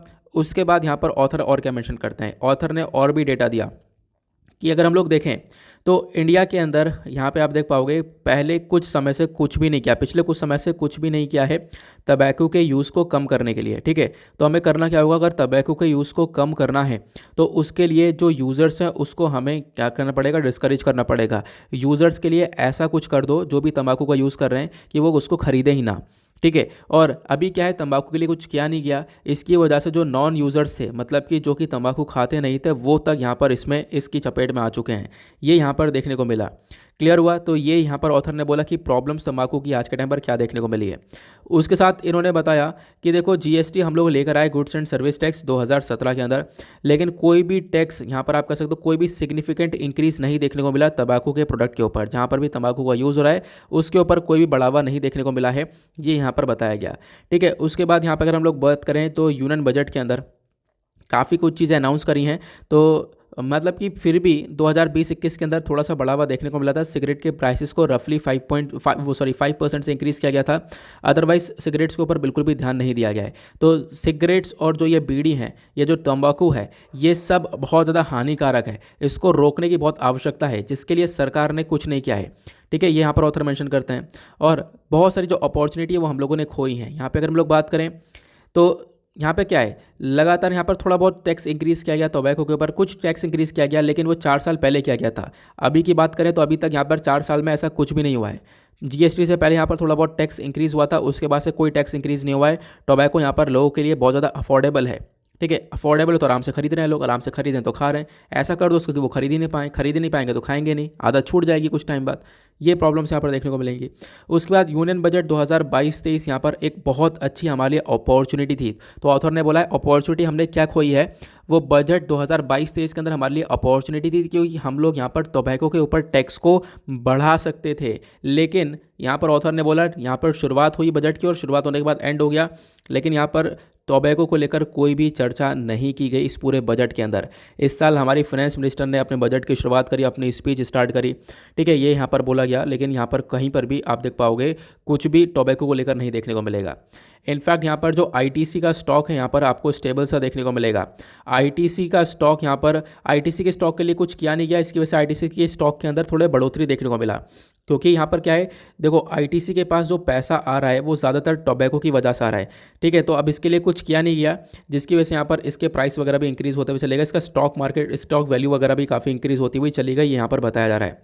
ठीक है, क्योंकि यहाँ पर सरकार कुछ कर नहीं रही है, इनके ऊपर टैक्स वगैरह इंक्रीज़ नहीं कर रही है, यहाँ पे देखने को मिला। उसके बाद ऑथर बोलते हैं लैक ऑफ टैक्स हाइज, मतलब कि इस टैक्स को बढ़ाने में जो कमी दिख रही है इसकी वजह से आईटीसी को हेल्प मिल रही है। ठीक है, यहाँ पर अगर हम लोग बात करें तो टैक्स को लेकर ना ही बजट में देखने को मिला, ना ही कहीं कुछ भी देखने को मिला, कुछ भी कहीं पर भी नहीं है। ठीक है, ये जो टोबैको है इसके ऊपर टैक्स बढ़ोतरी नहीं देखने को मिली है। इसी की वजह से यहाँ पर क्या है, अगर आप लोग सोच रहे हो कि टोबैको अपने आप लोग कम कर लेंगे तो ऐसा कुछ भी नहीं है। ठीक है, पिछले 10 साल का डेटा देखोगे लगातार टोबैको का यूज़ बढ़ा है। इंडिया की बात करें हम लोग तो ज़्यादा से ज़्यादा लोग यहाँ पर अपनी जान को खतरे में डाल चुके हैं इस टोबैको की लत के अंदर। यहाँ पे बताया गया आज के टाइम पर क्या है, लगभग टोबैको प्रोडक्ट्स बहुत ज़्यादा अफोर्डेबल है, नए यूज़र्स भी आराम से उसको खरीद सकते हैं, यूथ आराम से खरीद सकता है और उसको खाकर उसके एडिक्शन में यहाँ पर बर्बाद हो सकता है, अपनी जान दे सकता है। ये यहाँ पर आपको देखने को मिलेगा। उसके बाद यहाँ पर क्या है, हम लोग जो है बहुत कम पैसा खर्च रहे हैं आज के टाइम पर, हमारी जो स्पेंडिंग वगैरह हेल्थ के ऊपर वो भी आपको कम देखने को मिलेगी। एग्जैक्टली अगर हम लोग बात करें जो टैक्स रेवेन्यू है हमारा टैक्स रेवेन्यू भी इंक्रीज़ होता है अगर हम लोग टैक्स इंक्रीज़ करते हैं इसके ऊपर। बट यहाँ पर टैक्स इंक्रीज़ करने का मेन मकसद हमारा टैक्स रेवेन्यू इंक्रीज़ करना नहीं है, वो ये है कि हम लोग क्या कर सकें, हम लोग यहाँ पर ये जो टोबैको वगैरह है इसको हम लोग ख़त्म कर सकें, इसके यूज़ को कम कर सकें। तो अब इसके बाद ऑथर मेंशन करते हैं कि जो जीएसटी काउंसिल है इसको काम करना चाहिए। जो यूनियन बजट है उसने तो अपना काम कर दिया, उसके अंदर कुछ नहीं निकला। तो अब क्या यहाँ पर जो जीएसटी है गुड्स एंड सर्विस टैक्स का जो काउंसिल है ये मीटिंग करेंगे, तो इसके अंदर जो जीएसटी रेट है, जो कंपोजिशन सेस है वो इंक्रीज़ कर देना चाहिए, खासकर टोबैको प्रोडक्ट्स के ऊपर। इसके ऊपर जब यहाँ पर ये टैक्स वगैरह इंक्रीज़ होगा तो यहाँ पर क्या होगा, इससे जीएसटी रेट वगैरह थोड़े से बढ़ जाएंगे। खासकर टोबैको के ऊपर जब लगाएंगे, हम बढ़ाकर रेट लगाएंगे तो वो तो थोड़ा सा महंगा बिकेगा। अब जब महंगा बिकेगा तो लोग यहाँ पर उसको खरीदना पसंद नहीं करेंगे और नया व्यक्ति वैसे भी नहीं जाएगा कि यार बहुत महंगी चीज़ है। तो यहाँ पर अभी क्या भी बहुत सस्ता है, तो यहाँ पर पुराने वाले लोग जो कि यूज़ कर रहे हैं वो तो खरीद रहे हैं और नए वाले भी बहुत आराम से उसको अफोर्ड करवाते हैं। ये यहाँ पर ऑथर मेंशन करते हैं। तो आज के टाइम पर आप लोगों को ज़रूरत है कि आप लोग यहाँ पर एक फिक्स्ड अमाउंट यहाँ पर मतलब कि कुछ टैक्स वगैरह यहाँ पर लगाओ, सिगरेट्स के ऊपर लगाओ, बीड़ी के ऊपर लगाओ, जो भी यहाँ पर टोबैको प्रोडक्ट्स हैं इन सब के ऊपर टैक्स लगाओ। जो हमारा एम है वो ये होना चाहिए कि जो टोबैको प्रोडक्ट्स की अफोर्डेबिलिटी है उसको हम लोग ख़त्म कर दें। कोई भी इसको अफोर्ड ना कर पाए, अफोर्ड नहीं कर पाएगा तो अपने आप यहाँ पर उसको वो छोड़ना ही पड़ेगा। क्लियर हुआ? तो आई होप आप लोगों को यहाँ पर क्लियर हो चुका है। यहाँ पर एक एक लाइन मैंने आप लोगों को साथ इस एडिटोरियल की डिस्कस कर ली है। आगे चलते हैं अगले आर्टिकल की तरफ। नेक्स्ट आर्टिकल में बात यही है ग्लोबल स्टैगफ्लेशन रिस्क को लेकर। यहाँ पर बोला गया, देखो इंडिया को क्या करना पड़ सकता है, इंडिया को अपने फ्यूल टैक्सेस को कट डाउन कर सकता है। हम लोग को फ्यूल टैक्स कट करने सकते हैं, मतलब कि जो तेल है, तेल के ऊपर लगातार दाम बढ़ रहा है। अब दाम बढ़ रहा है तो हम लोग को टैक्स काटने पड़ेंगे, अदरवाइज इन्फ्लेशन काफ़ी बढ़ सकता है। अब ये सब क्या हो रहा है, जब रशिया ने इन्वेजन किया है, रशिया ने यहाँ पे यूक्रेन के ऊपर अटैक किया है, तीसरा सप्ताह चल रहा है, इकोनॉमिक जो कॉस्ट है कॉन्फ्लिक्ट की वो बहुत ज़्यादा बढ़ चुकी है। इसकी वजह से यहाँ पे अगर हम लोग बात करें, दुनिया भर के अंदर रिकवरी, जो ग्लोबल रिकवरी है, बहुत ज़्यादा स्लो डाउन हो चुकी है। कोविड-19 की वजह से तो स्लो डाउन थी, अभी और ज़्यादा स्लो डाउन देखने को मिलेगी। उसके बाद बहुत सारे सैंक्शंस आज के टाइम पर रशिया के ऊपर लगा दिए गए, यूएस के थ्रू और भी वेस्टर्न कंट्रीज़ के थ्रू, जिसकी वजह से सिचुएशन और ज़्यादा ख़राब हो चुकी है। यहाँ पर जो वैल्यू है रशिया की, रशिया के पैसे की, वो बहुत ज़्यादा गिर चुकी है। अब यहाँ पर क्या है, रशिया यूक्रेन दोनों बहुत इंपॉर्टेंट कंट्री हैं। दुनिया भर में ये अलग अलग अनाज भेजती हैं, जैसे वीट, कॉर्न, मेटल्स हो गए, निकेल, एल्यूमिनियम, उसके बाद और भी इंपॉर्टेंट क्रूड ऑयल, गैस वगैरह, ये सारी चीज़ें यहाँ पर ये दोनों कंट्रीज़ बेचती हैं। तो क्या होगा, अब दोनों कंट्रीज़ में लड़ाई चल रही है, तो इसकी वजह से यहाँ पर ये चीज़ें एक्सपोर्ट नहीं हो रही हैं, दुनिया भर में इन चीज़ों का अकाल पड़ता हुआ नजर आएगा। उसके बाद ब्रेंट क्रूड की बात करें तो ब्रेंट क्रूड क्या होता है, मैंने आप लोगों को बता दिया है पहले ही। ब्रेंट क्रूड यहाँ पर हमें नज़र आ रहा है थोड़ा सा बढ़ता हुआ, इसके प्राइसेस काफ़ी ज़्यादा इंक्रीज़ हो जाएंगे। साथ ही साथ नेचुरल गैस के प्राइसेस भी आपको बहुत बढ़ते हुए नजर आएंगे। इनफैक्ट जो पूरा यूरोप है वो तो रशिया से इस गैस को खरीदता है। अभी यहाँ पर इन क्राइसिस की वजह से इसके अंदर भी दाम बढ़ेंगे, ठीक है, ये यहाँ पर बताया गया। प्लस उसके बाद यहाँ पर आज के टाइम पर यूएस काफ़ी सारे सैंक्शन लगा रहा है, यहाँ पर कोशिश कर रहा है कि रशिया से कोई व्यापार ना करे, जिसकी वजह से प्रॉब्लम्स और ज़्यादा क्रिएट हो सकती हैं, यहाँ पर हम लोग देख पाएंगे। क्लियर हुआ। उसके बाद यहाँ पर बोला गया, इनफैक्ट भारत के अंदर क्या इम्पैक्ट पड़ रहा है और क्या इम्पैक्ट पड़ सकता है इस तेल के प्राइसेस बढ़ने का, ये मैंने अभी आप लोग को थोड़ी देर पहले बता दिया था। अभी बीच में कोविड आया, ओमिक्रॉन वेरिएंट आया, उसकी वजह से हमारी सिचुएशन काफ़ी ख़राब थी, लेकिन अब यहाँ पर ये यूक्रेन और रशिया का डिस्प्यूट हो गया। बोला जा रहा है कि देखो, एनालिस्ट का एक एस्टिमेशन, एक अंदाज़ा है कि जो ये तेल है, तेल के प्राइसेस लगभग यहाँ पर $180 से लेकर $200 पर बैरल हो सकते हैं। देखो एक बैरल के अंदर कितना अमाउंट होता है, तो मैंने यहाँ पर पहले भी आप लोगों को बता रखा है, एक बैरल के अंदर आपको 158.987 लीटर्स देखने को मिलता है। तो इतना जो तेल है इसका प्राइस काफ़ी ज़्यादा बढ़ जाएगा। तो ये जो प्राइस पड़ेगा, इसका जो इम्पैक्ट पड़ेगा वो दुनिया भर में करंट अकाउंट डेफिसिट, ये मैं आपको बता चुका हूँ, करंट अकाउंट डेफिसिट क्या है, इन्फ्लेशन क्या है, फिस्कल डेफिसिट क्या है, इन सब के ऊपर भारत के अंदर इम्पैक्ट पड़ता हुआ नजर आने वाला है, यहाँ पे बोला गया। तो पॉसिबिलिटी है कि हम लोगों को क्या करना पड़े, टैक्स काटना पड़े, टैक्स काटने की वजह से क्राइसिस और ज़्यादा बढ़ जाएंगे, सरकार का जो मतलब रेवेन्यू है, सरकार की जो कमाई है वो यहाँ पर ख़त्म होती हुई नजर आएगी। क्लियर हुआ। चलो आगे चलते हैं अगले आर्टिकल पर। नेक्स्ट आते हैं हम लोग अपने टेक्स्ट और कॉन्टेक्स्ट पर। यहाँ पे बात की गई है गवर्नर के रोल के बारे में। पूरे आर्टिकल में यहाँ पर रोल ऑफ द गवर्नर के बारे में समझाया गया, कौन कौन से आर्टिकल में क्या क्या बताया गया। तो चलो मैं आप लोग को एक एक करके बता देता हूँ क्या रोल एंड पावर है गवर्नर के। आर्टिकल को आप लोग सिंपली जीएस पेपर 2 से रिलेट कर सकते हो, ठीक है। यहाँ पे अगर हम लोग बात करें, हमारा जो कॉन्स्टिट्यूशन प्रोविजंस हैं गवर्नर से रिलेटेड, वो क्या क्या है, कौन कौन से आर्टिकल हैं जो कि गवर्नर को लेकर बातचीत करते हैं। आर्टिकल 153 बोलता है कि यहाँ पर एक गवर्नर होना चाहिए हर एक राज्य के लिए, तो हर एक राज्य के लिए गवर्नर होना चाहिए, ऐसा आर्टिकल 153 ने बोला है। और एक व्यक्ति को हम लोग एज अ गवर्नर अपॉइंट कर सकते हैं एक राज्य के लिए, और साथ ही साथ 2 राज्य के लिए भी उसको अपॉइंट किया जा सकता है। उसके बाद जो गवर्नर है उसको अपॉइंट कौन करता है, तो उसको अपॉइंट किया जाता है प्रेसिडेंट के थ्रू, ध्यान रखना। साथ साथ यहाँ पर ये जो गवर्नर है, गवर्नर के पास डुअल रोल होता है, ठीक है, स्टेट को देखने का भी, प्लस यहाँ पर सेंटर भी रोल आपको देखने को मिलता है। तो 2 तरफ आपको रोल देखने को मिलता है, स्टेट गवर्नमेंट की तरफ भी और सेंट्रल गवर्नमेंट की तरफ भी यहाँ पर रोल देखने को मिल जाता है गवर्नर का। गवर्नर की बात करें तो एक constitutional head of the state कहलाता है ये। हालांकि यहाँ पर काउंसिल ऑफ मिनिस्टर्स की काफ़ी सारी एडवाइस आती है इसके ऊपर, उसके हिसाब से गवर्नर काम करता है। गवर्नर एक लिंक की तरह है, मतलब हमारी यूनियन गवर्नमेंट, मतलब केंद्र सरकार और राज्य सरकार दोनों के बीच का जो ब्रिज है वो यहाँ पर गवर्नर है, दोनों को जोड़ के रखता है गवर्नर, ठीक है। आर्टिकल 157 से लेकर 158, वो सॉरी आर्टिकल 157 और 158, हाँ ऑब्वियस सी बात है, दोनों के अंदर यहाँ पर बताया गया है कि जो गवर्नर की पोस्ट है उसके लिए क्या क्या एलिजिबिलिटी रिक्वायरमेंट होता है, कौन कौन कब कब गवर्नर बन सकता है। गवर्नर के पास पावर है किसी को क्षमा देने की, ये हम लोग देख पाते हैं आर्टिकल 161 के अंदर यहाँ पर मेंशन्ड है वो। उसके बाद जो काउंसिल ऑफ मिनिस्टर हैं, फिर उसका जो चीफ मिनिस्टर हैं, ये सब यहाँ पर एड और एडवाइस करते हैं गवर्नर को, मतलब गवर्नर को बताते हैं क्या क्या करना है, ठीक है, वो चीज़ हम लोग देख पाते हैं। गवर्नर अपॉइंट करता है चीफ मिनिस्टर को और दूसरे मिनिस्टर्स को, ये आर्टिकल 164 के अंदर मेंशन्ड है। गवर्नर यहाँ पर काफ़ी सारी चीज़ों के ऊपर अपना एसेंट, अपनी हाना भी रखता है, तो आप लोगों को ध्यान रखना है इसके बारे में, ठीक है। जो भी यहाँ पर मतलब कि कोई बिल है, ठीक है, वो पास किया गया लेजिस्लेटिव असेंबली के थ्रू, अब यहाँ पर क्या है, मतलब देखो कोई बिल पास किया गया तो पहले यहाँ पर गवर्नर उसको रहेगा, गवर्नर यहाँ पर उसको आगे पहुँचाएगा, फिर प्रेसिडेंट तक आगे पहुँचाएगा, ये आप लोगों को देखने को मिलता है। ठीक है, तो पहले यहाँ पर स्टेट के अंदर बिल आया है कोई, तो गवर्नर देख लेगा, फिर उसके बाद यहाँ पर उसको आगे पहुँचा देगा प्रेसिडेंट तक। क्लियर हुआ? सॉरी यार, आगे बढ़ते हैं, वीडियो थोड़ा सा लेंदी हो गया और थ्रोट में पेन मेरा बढ़ गया। अब बात करते हैं हम लोग गवर्नर और स्टेट के रिलेशंस को लेकर। देखो गवर्नर मैंने आपको बताया कितना इंपॉर्टेंट व्यक्ति है। गवर्नर यहाँ पर हेड करेगा पूरे स्टेट को भी, यहाँ पर आपको देखने को मिलता है, प्लस यहाँ पर इसका रोल हमारी केंद्र सरकार के अंदर भी देखने को मिलता है, तो दोनों सरकारों में इसका एक बहुत बड़ा रोल है। लेकिन यहाँ पर क्या है, गवर्नर का 5 साल का टेन्योर होता है। कितने साल तक गवर्नर रुक सकता है? 5 साल तक रुक सकता है। प्लस यहाँ पर वो ऑफिस में रह सकता है जब तक प्रेसिडेंट की प्लेजर है, प्रेसिडेंट की मर्जी से यहाँ पर ऑफिस में तब तक रह सकता है, ये आप लोग देख पाओगे। फिर उसके बाद यहाँ पे बताया गया 2001 के अंदर national commission to review the working of the constitution, इसने यहाँ पर बोला गवर्नर के अपॉइंटमेंट को लेकर और इसके कंटिन्यूएशन को, इसके जो कंटिन्यूएशन है टू द यूनियन, इसको लेकर। देखो मैं आपको समझाता हूँ।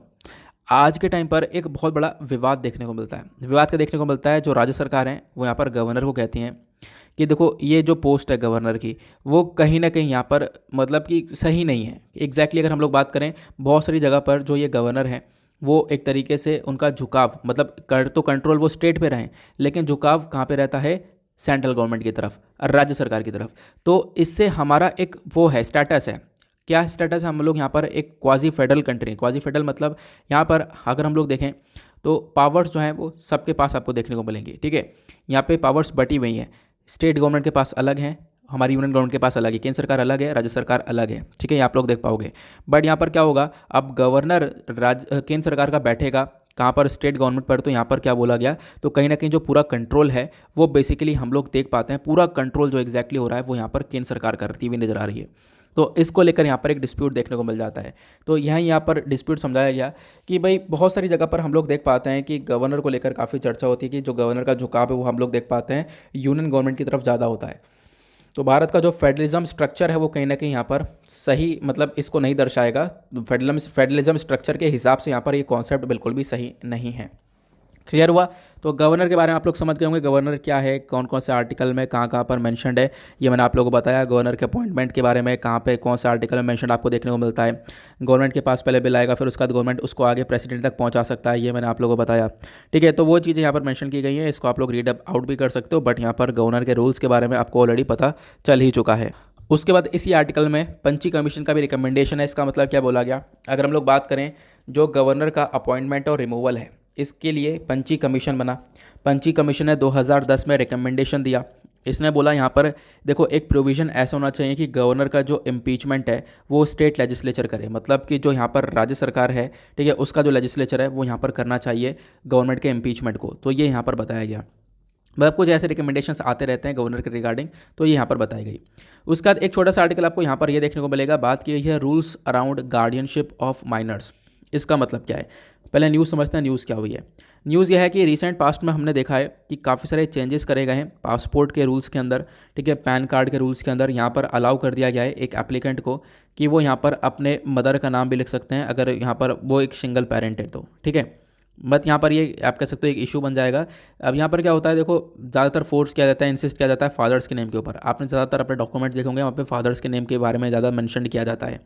तो बेसिकली इसी को लेकर बात की गई है। अगर कोई सिंगल पेरेंट है, मान लो कि इसी कंसर्न की वजह से कोई डाइवोर्स वगैरह हुआ है हस्बैंड वाइफ के बीच में, तो यहाँ पर बच्चे का कोई सिंगल पेरेंट है तो वो यहाँ पर सिंगल पेरेंट को भी मेंशन कर सकता है। अब यहाँ पर ये बदलाव आपको देखने को मिलेगा। दिसंबर 2016 की बात है, मिनिस्ट्री ऑफ एक्सटर्नल अफेयर्स ने यहाँ पर इन रूल्स को थोड़ा सा और ज़्यादा वाइड कर दिया कि पासपोर्ट्स वगैरह इशू करने के लिए कि यहाँ पर आपको एक तरीके से काफ़ी सारे स्टेप्स यहाँ पर उठाने पड़ते हैं। अगर हम लोग बात करें, काफ़ी सारे चेंजेस करे गए, रिकमेंडेशन दी गई, 3 मेंबर की कमेटी बनाई गई, सब कुछ यहाँ पर काम किया गया था पहले भी।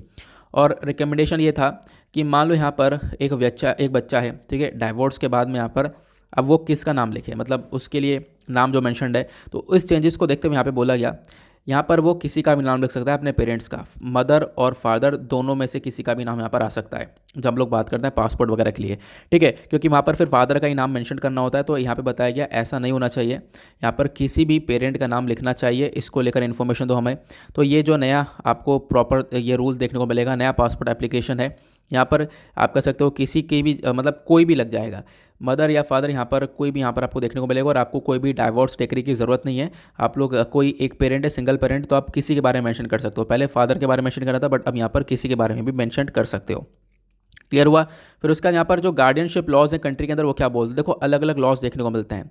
जब हम लोग बात करते हैं हिंदू माइनॉरिटी और गार्डियनशिप एक्ट के बारे में, 1956 का एक्ट है। यहाँ पे बोला गया जो नेचुरल गार्डियन है हिंदू माइनर का, मतलब एक बच्चा 18 साल से कम उम्र का है तो उसका जो नेचुरल गार्डियन होगा वो फादर होगा, ऐसा यहाँ पर लॉज के अंदर बताया गया है। ठीक है, ये यहाँ पर बोला। फिर उसके बाद यहाँ पर उसकी मदर होगी, ये हमने देखा। फिर उसी यहाँ पर मुस्लिम पर्सनल लॉ एप्लीकेशन एक्ट 1937 के अंदर भी देखने को मिलेगा। शरत और जो रिलीजियस लॉ है ये भी यहाँ पर अप्लाई होता है इस केस के अंदर। और यहाँ पर बोला कि देखो जो ये मदर है वो यहाँ पर आप कह सकते हो कि बेटे के साथ रहती है अंटिल द एज ऑफ 7। उसके बाद यहाँ पर जो डॉटर्स हैं, डॉटर्स यहाँ पर मदर के साथ रहती हैं until the age of puberty. ठीक है, तो बेसिकली यहाँ पर कहने का पर्पस ये है, जो लॉज हम लोग को देखने को मिलते हैं वहाँ पर भी एक तरीके से अगर हम लोग देखें, पहले फादर फिर उसके बाद मदर, एक तरीके से ये चीज़ मैंशनड है। तो अभी क्या है ना, पहले फादर का नाम लिखा जा रहा था बहुत सारी चीज़ों जगह पर, तो एग्जैक्टली यहाँ पर अब बदलाव करके बोला गया आप किसी भी सिंगल पेरेंट का नाम लिख सकते हो। ठीक है, ये यहाँ पर बोला गया। उसके बाद बोला जो सुप्रीम कोर्ट के अलग अलग जजमेंट्स आए। ठीक है, Geeta Hariharan versus Reserve Bank of India 1999 का ये केस है। यहाँ पर आप कह सकते हो इस केस के अंदर जो ये पूरा का पूरा गार्डियन लॉ है, खासकर HMGA वाला, मतलब कि हिंदू माइनॉरिटी गार्डियनशिप एक्ट वाला। ठीक है, इसको चैलेंज किया गया। इसने बोला है कि भाई यहाँ पर आर्टिकल 14 वॉयलेट हो रहा है, कि यहाँ पर क्या बोला कि मतलब फादर को एक तरीके से मतलब कि ऊपर रखा जा रहा है यहाँ पे बोला। तो यहाँ पर क्या आर्टिकल 14 जो एक गारंटी ऑफ इक्वालिटी है वो कहीं ना कहीं वॉलेट होती हुई नज़र आती रही है। ठीक है, तो इसके बाद यहाँ पर जो कोर्ट है, कोर्ट ने यहाँ पर बोला कि देखो ऐसा कुछ भी नहीं होना चाहिए। यहाँ पर क्या है, दोनों जो पेरेंट है उनको यहाँ पर एक इक्वालिटी मिलनी चाहिए। दोनों पेरेंट्स में से किसी का भी नाम यूज़ हो जाना चाहिए किसी फॉर्म में, वो यहाँ पर ज़्यादा बेहतर रहेगा। उसके बाद यहाँ पर जो लॉ कमीशन आया इंडिया के अंदर, इसने यहाँ पर अपनी 257 रिपोर्ट पब्लिश करी, reforms in guardianship and custody loss in India को लेकर, मई 2015 में। इसने भी रिकमेंड किया कि यहाँ पर जो सुपीरियोरिटी है of one parent over the other, ये रिमूव हो जाना चाहिए। प्रॉब्लम क्या है, यहाँ पर यही देखने को मिल रहा है, superiority of one parent to other, मतलब कि एक पेरेंट थोड़ा सुपीरियर है टू द अदर, ऐसा देखने को मिल रहा है। कहीं पर फादर सुपीरियर है, कहीं पर मदर है, तो ये चीज़ें ख़त्म करो। यहाँ पर क्या है, दोनों को इक्वालिटी मिलनी चाहिए। किसी भी पेरेंट का यहाँ पर नाम यूज़ हो सकता है एप्लीकेशंस के अंदर, ये यहाँ पर एग्जैक्टली बताया गया। इसके बाद यहाँ पर एक और रिपोर्ट आती है, वो भी यहाँ पर ये बोलती है, हर एक ने यहाँ पर यही जजमेंट दिया है कि बेसिकली यहाँ पर जो इक्वल राइट्स है वो होने चाहिए माइनर के लिए। ठीक है, इक्वल राइट्स होने चाहिए। अगर उसके कहीं पर एप्लीकेशन में सिर्फ और सिर्फ फादर का नाम आ रहा है तो ऐसा ना हो, यहाँ पर फादर और मदर वो दोनों का ही नाम लिख सके, यहाँ पर ये होना चाहिए। ठीक है, तो ये यहाँ पर एग्जैक्टली मेंशन किया गया। आई होप आप लोग यहाँ पर चीज़ों को समझ गए होंगे एग्जैक्टली क्या क्या हो रहा है, क्या क्या रूल्स एंड रेगुलेशंस आप लोग को यहाँ पर देखने को मिल जाते हैं। देन उसके बाद तो यहाँ पर बेसिकली क्या हुआ, फादर का जो नाम है वो मैंडेटरी नहीं है। ठीक है, अगर मान लो सिर्फ मदर है वहाँ पर तो क्या होगा, वहाँ पर ऑब्वियस बात है वो मदर का नाम, फादर का नाम मैंडेटरी नहीं है, फादर का नाम ही ज़रूरी नहीं है, सिर्फ मदर का नाम भी लिखा जा सकता है। ठीक है, ये आप लोग ध्यान रख सकते हो। चलो फिर इसी के साथ करते हैं लेक्चर को समाप्त। लेकिन उससे पहले आपको पता होगा मैंने थंबनेल लगा रखा है, थंबनेल में मैंने आप लोगों को बताया है कि जो रशिया के जो टॉप जनरल हैं, ठीक है, उनकी अभी डेथ हो चुकी है इसी पूरे डिस्प्यूट के अंदर। तो आप देख पाओगे उसके ऊपर काफ़ी सारे आर्टिकल्स पब्लिश हैं कि रशिया के जनरल जो है वो यहाँ पर खार्किव में ही मारे गए हैं। प्लस और भी यहाँ पर जो वॉर है 13वें दिन पर एंटर हो चुका है, और भी बहुत सारे लोगों की जान जा चुकी है, बहुत सारे रशियंस की, बहुत सारे यूक्रेनियंस, दोनों लोगों की यहाँ पर जान जाती हुई नजर आई है। ऐसा यहाँ पर आप देख पाओगे काफ़ी सारे आर्टिकल्स इसको लेकर पब्लिश हैं। मैं काफ़ी स्लो बोल पा रहा हूँ क्योंकि मेरे थ्रोट का पेन इस समय बहुत ज़्यादा बढ़ चुका है, तो आप लोगों को थोड़ा सा देखना है जल्दी जल्दी, तो आप लोग वीडियो की स्पीड को बढ़ा लेना। ठीक है, तो मैंने नहीं सोचा था वीडियो इतना लेंदी हो जाएगा, वीडियो थोड़ा लेंदी हो चुका है, तो मेरे थ्रोट का पेन भी इंक्रीज़ हो चुका है। तो कोई बात नहीं, फिलहाल यहाँ पर ये आर्टिकल हमने डिस्कस कर लिया। उसके साथ साथ यहाँ पर एक क्वेश्चन, जैसे मैंने आप लोगों को बोला था, आपके साथ एक क्वेश्चन जो स्टार्टिंग में पूछा गया था उसका आंसर मैं आप लोगों को वीडियो के लास्ट में दूंगा। चलो उसका आंसर भी दे देता हूँ। तो ये हमने न्यूज़पेपर को पूरी तरह से कंप्लीट न्यूज़पेपर को एनालाइज़ किया है। अब यहाँ पे अगर हम लोग देखें, अब ये खुल जा भाई, एक सेकंड रुक जाओ यार, इसको मैं ओपन करता हूँ। हाँ, तो देखो ये आपसे क्वेश्चन पूछा गया था, इंडियन डिफेंस के कॉन्टेक्स्ट में ध्रुव आखिरकार क्या है। तो ऑप्शन जो करेक्ट है इसका answer C is the correct answer. Dhruv एक यहाँ पर आपको हिंदुस्तान एरोनॉटिक्स लिमिटेड थ्रू बनाया हुआ एक ध्रुव एक एडवांस लाइट हेलीकॉप्टर देखने को मिलेगा। तो ध्रुव एक एडवांस लाइट हेलीकॉप्टर है, एग्जैक्टली इसका करेक्ट आंसर कौन सा हो गया? करेक्ट आंसर सी हो गया।